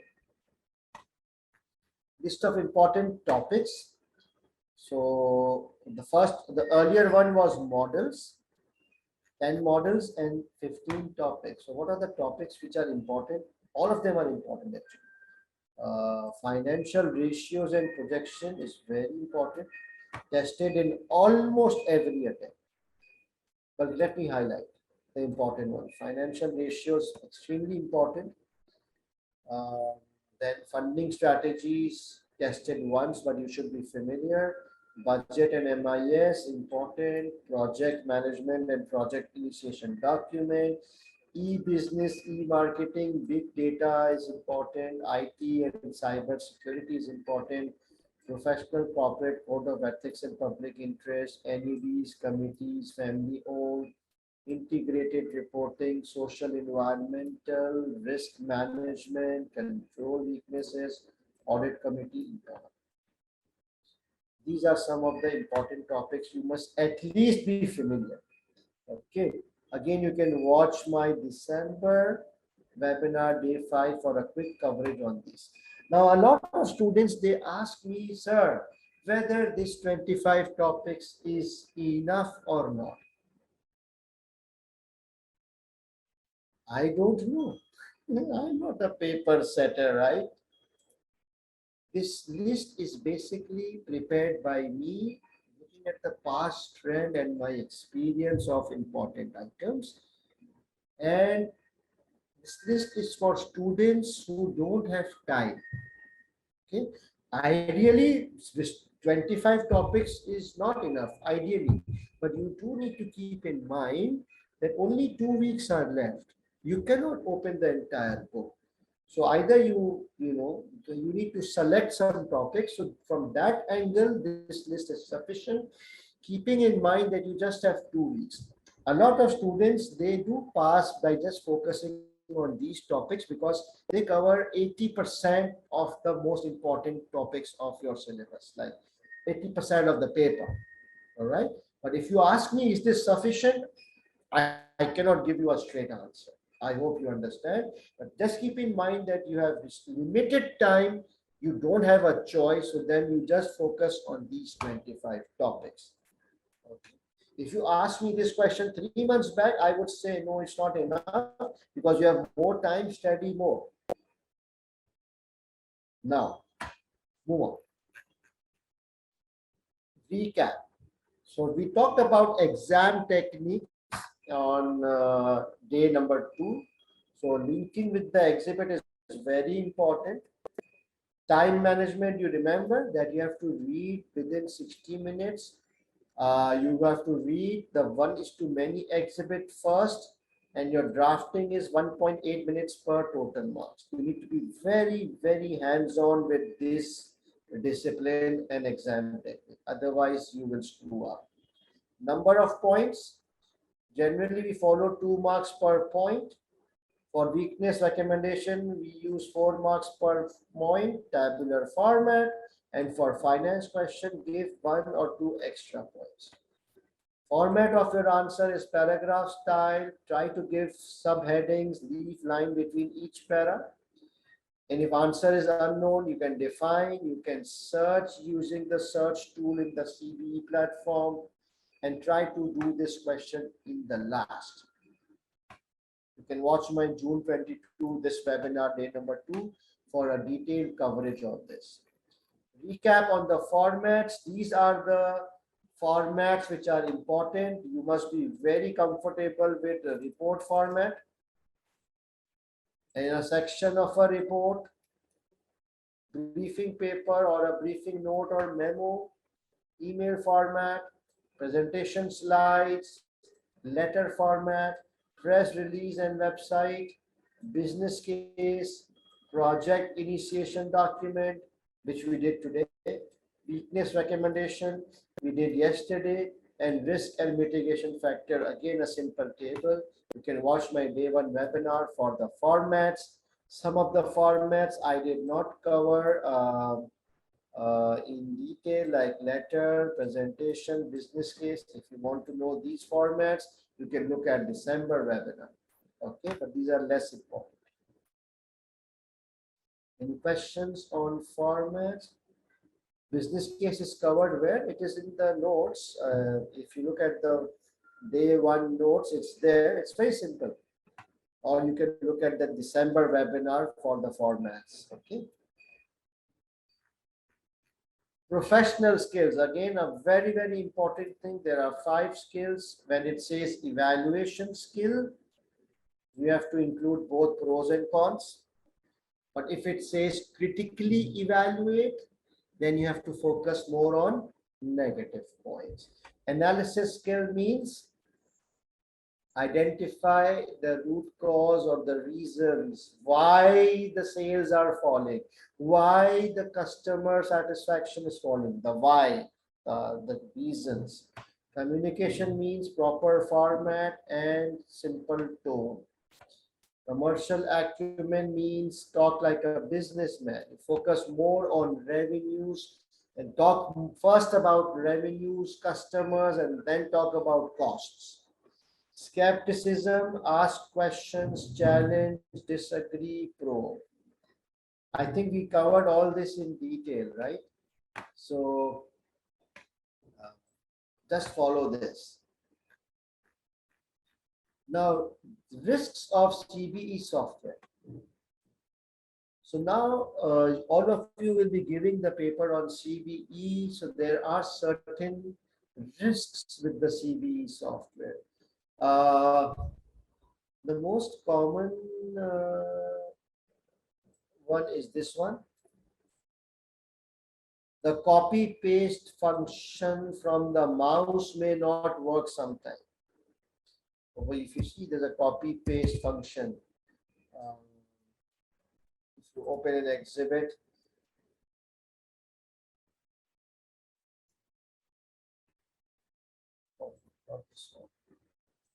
if you open exhibit, there is a copy paste function. What is it?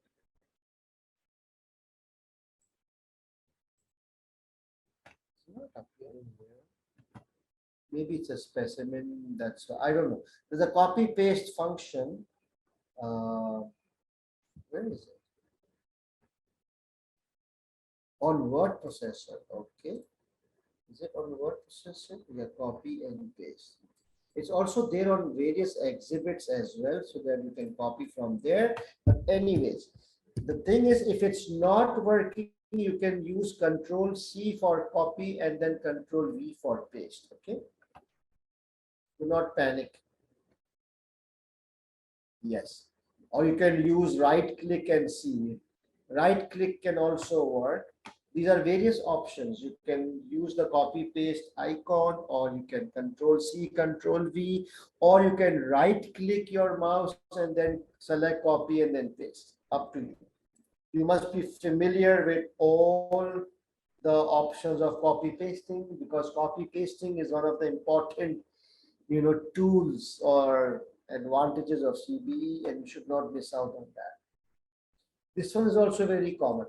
During exam, the software can hang for or some feature might not work. For example, highlighter may not work.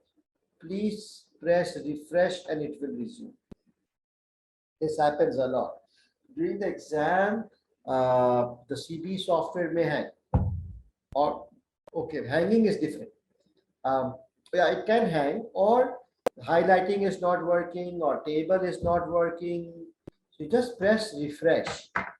What is refresh? You just go to your CB platform, okay, and CB platform, and press this one, refresh.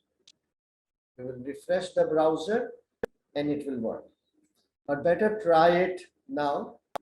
How do you activate? What do you activate?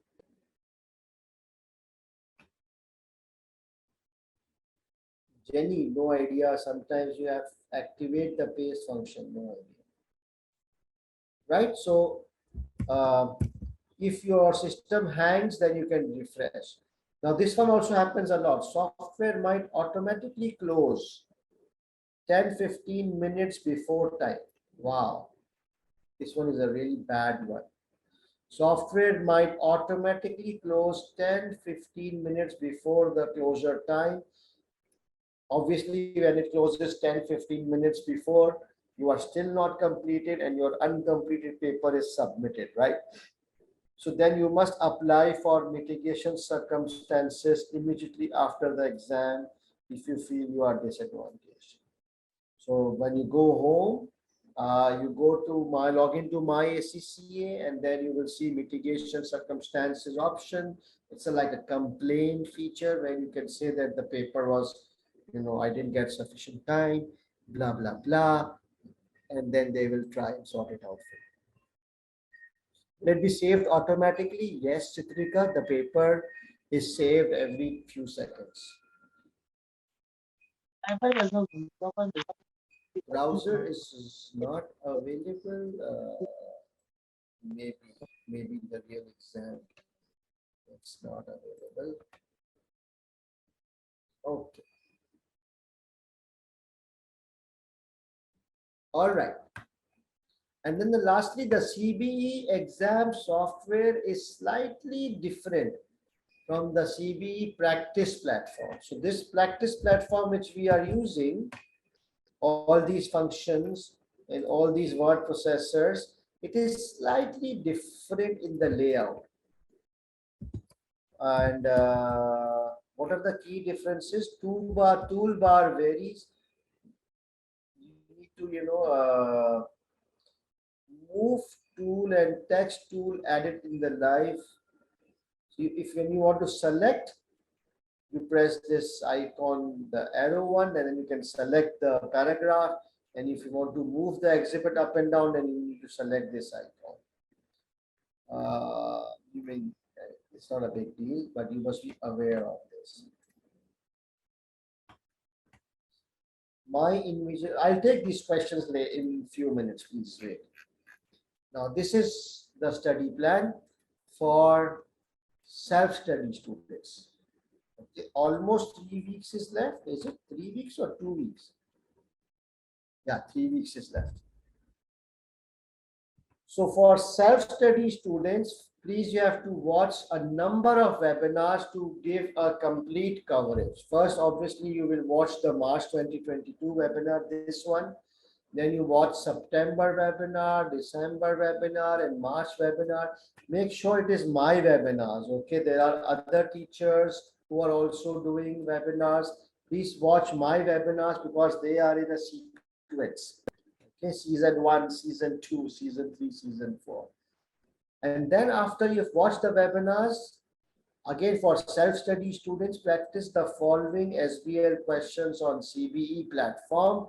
Please do these 5 questions on the CBE platform under time-based management. Okay, you have to do it under 4 hours, time-based practice. After that, please do 2 mocks under strict exam conditions and have it marked by any tutor. I suggest you can do these 2 questions again, time-based, and then you can revise on the last day. Okay, this is for self-study students. Please, self-study students, what is important here is self-discipline. The biggest problem with self-study student is lack of self-discipline. Most of you are working students, you don't get off from your work, you are not getting leaves, maybe only last 3-4 days, you come home tired, and it all affects your preparation. You are in your last 3 weeks, the self-study students, you cannot afford any more of these things. You need to at least allocate 2 to 3 hours every day and follow this timetable religiously. Otherwise, you will screw up. I can guarantee you will screw up. Okay, that's the biggest issue with self-study students, that you always push things to the last moment and you crack, and you just can't take that pressure. It's too much for the last few days. Am I right? Now, I will now come to like students who are studying with me. Again, sorry, for the self-study students, you don't have time. You just have 3 weeks, so stay away from books and revision kits. No time. You don't have time now. Just use my ultra summarized notes. Those are the top 25 topics. Watch my webinars, and then you practice the questions which I have mentioned on the previous slide. All right. Now for my paid students,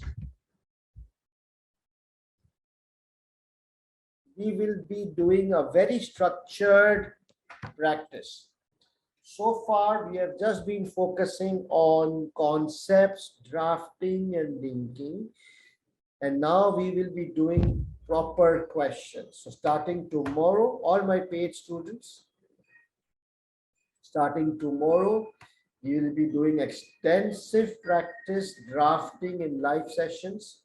We will do 5 SBL questions after that, and 3 mocks and 1 script mock checking. Okay, so those of you who are already enrolled, you don't have to pay anything extra, but those of you who wants to join this revision session separately, like self-study students or people who are resitting, this is very good for resit students. It's a quick revision. This is the investment. It's $90 and for Pakistani based students based in Pakistan, it's PKR 13,000. This is the schedule for the live classes. All the paid students, please take a snapshot. I've already sent this on the groups as well. So tomorrow we will start with COFOL day 1, day 2, then highlight day 1, day 2, then TT for you, day 1, day 2. Then we will have our first mock and a debrief on the next day. And then again, Optima day 1, day 2, second mock, smartware and a debrief. And then again, BCO and a third mock, and finally a grand revision. All this very, very expensive. It will be 8 p.m. to almost midnight every day. Sessions will be recorded for a later viewing. Right, so if you want to enroll, please message this number. Tomorrow is the last day for admission.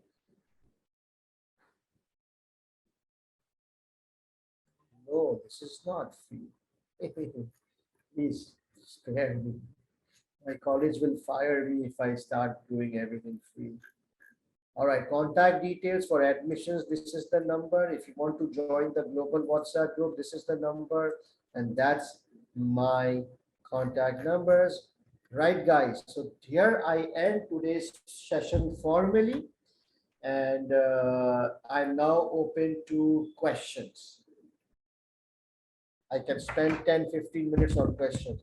Your coordinator is not responding. Yes, I'm aware of it. Today actually is Sunday. It's off for these guys, buggers. But tomorrow they will be up and about. And if you don't get a response tomorrow noon, let me know. Which mock will you check? This is smartware. So there are 3 mocks. So first mock I will not check because that is your first mock. You will get acclimatized and used to things. You will then do some self corrections. Second mock I will check. so that I give you feedback so that by the third mock, you can apply that. Will they give extra time if the software gets closed? I really don't know. I don't think so. If the software is closed, the paper is submitted. No extra time, which I believe.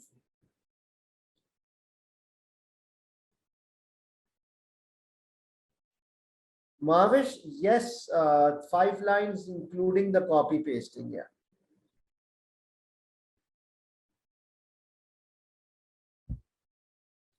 During slide presentation, do I need to put the bullets again? No, Tajwar. On the supporting notes, just paragraph and that's it. Yes, Pratham, the paper will automatically get submitted if you cross the time. Your comments, yeah, Bhavesh, restrict your comments to 2 lines, 3 lines.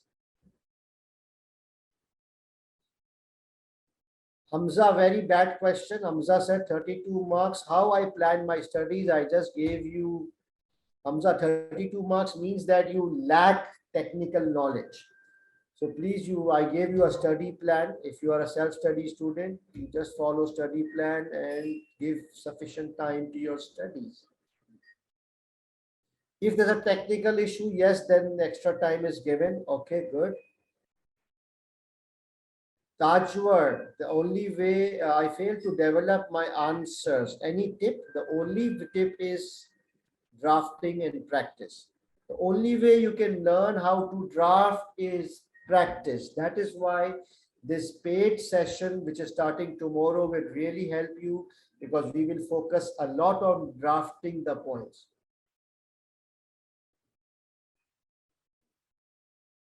No, Sumesha, 5B is PID, 5A is business case. You cannot have a PID inside a business case. I do check mocks separately as well, but that's not my priority. My first priority are my paid students. There's a small fee for checking the extra mocks, but that needs to be, agreed with. The timing needs to be agreed. So message me separately for that. Could you please guide on how we self-assess our mocks? Ria, there is no way you can self-assess your mock. You will be doing suicide. It's suicidal if you will be doing self-assessment of your mock. If you read the examiner's answer, you will faint, you will die, your confidence will shatter. There is no way you can do self-assessment. I'm sorry, you need to have a teacher who can give you independent marks. Where can we get the ultra summarized notes? It is available in my Google Drive. Value chain, not an important topic. You can skip it if you're struggling with time. Porter value chain is enough, yes.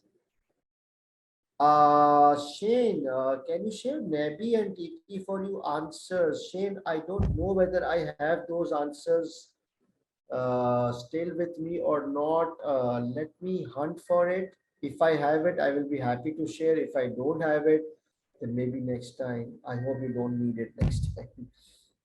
Analysis skills confuses me. It must do with calculation, variances, etc. Yes, it is not about calculating the variances. It is about explaining the variances. Okay, please watch my day 1 and you will be clear.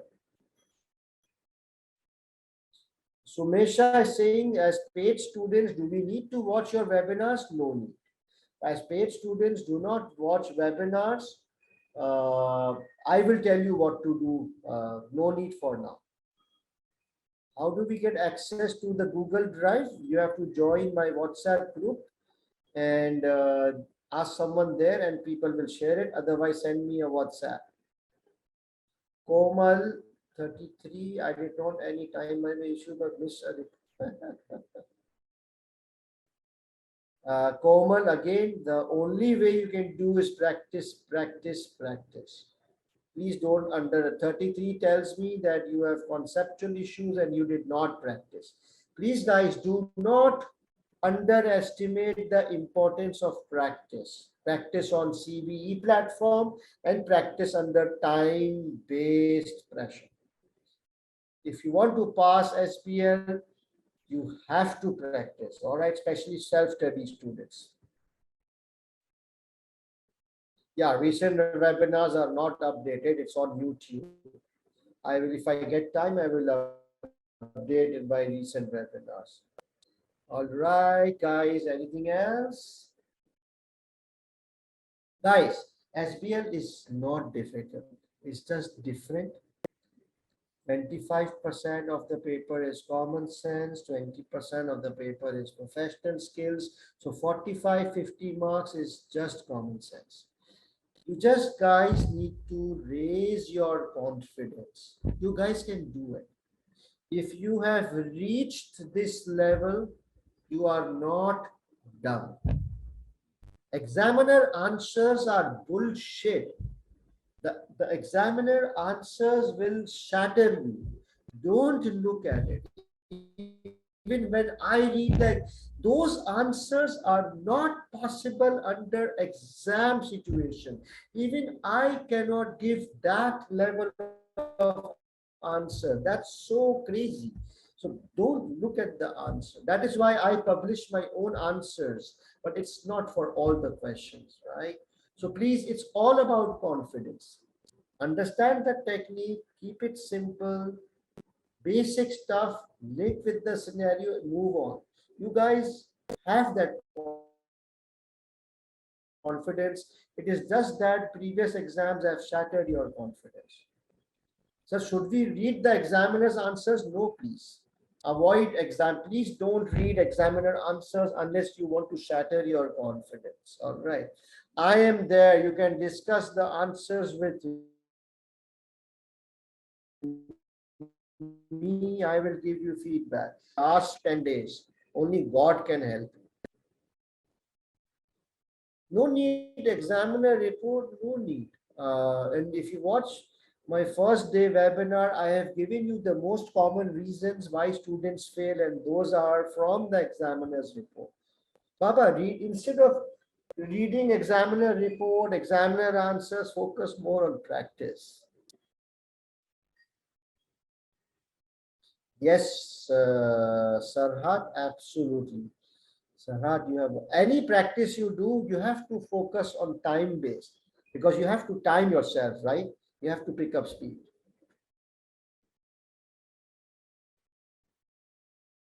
Again, Baba Doreen, I gave you the study plan. The three important is September 2021, March, and December. Last three. Is it required to read all the technical articles? No, just focus on the three which I discussed today.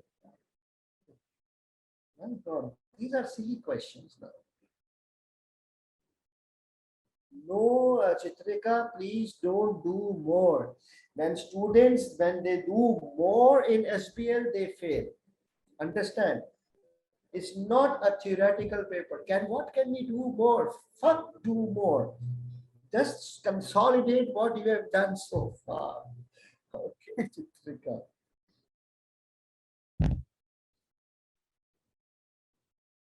Yes, yes, you can easily pass if you start now. You have to adopt a smart approach. Do not listen to all students. They will all confuse you.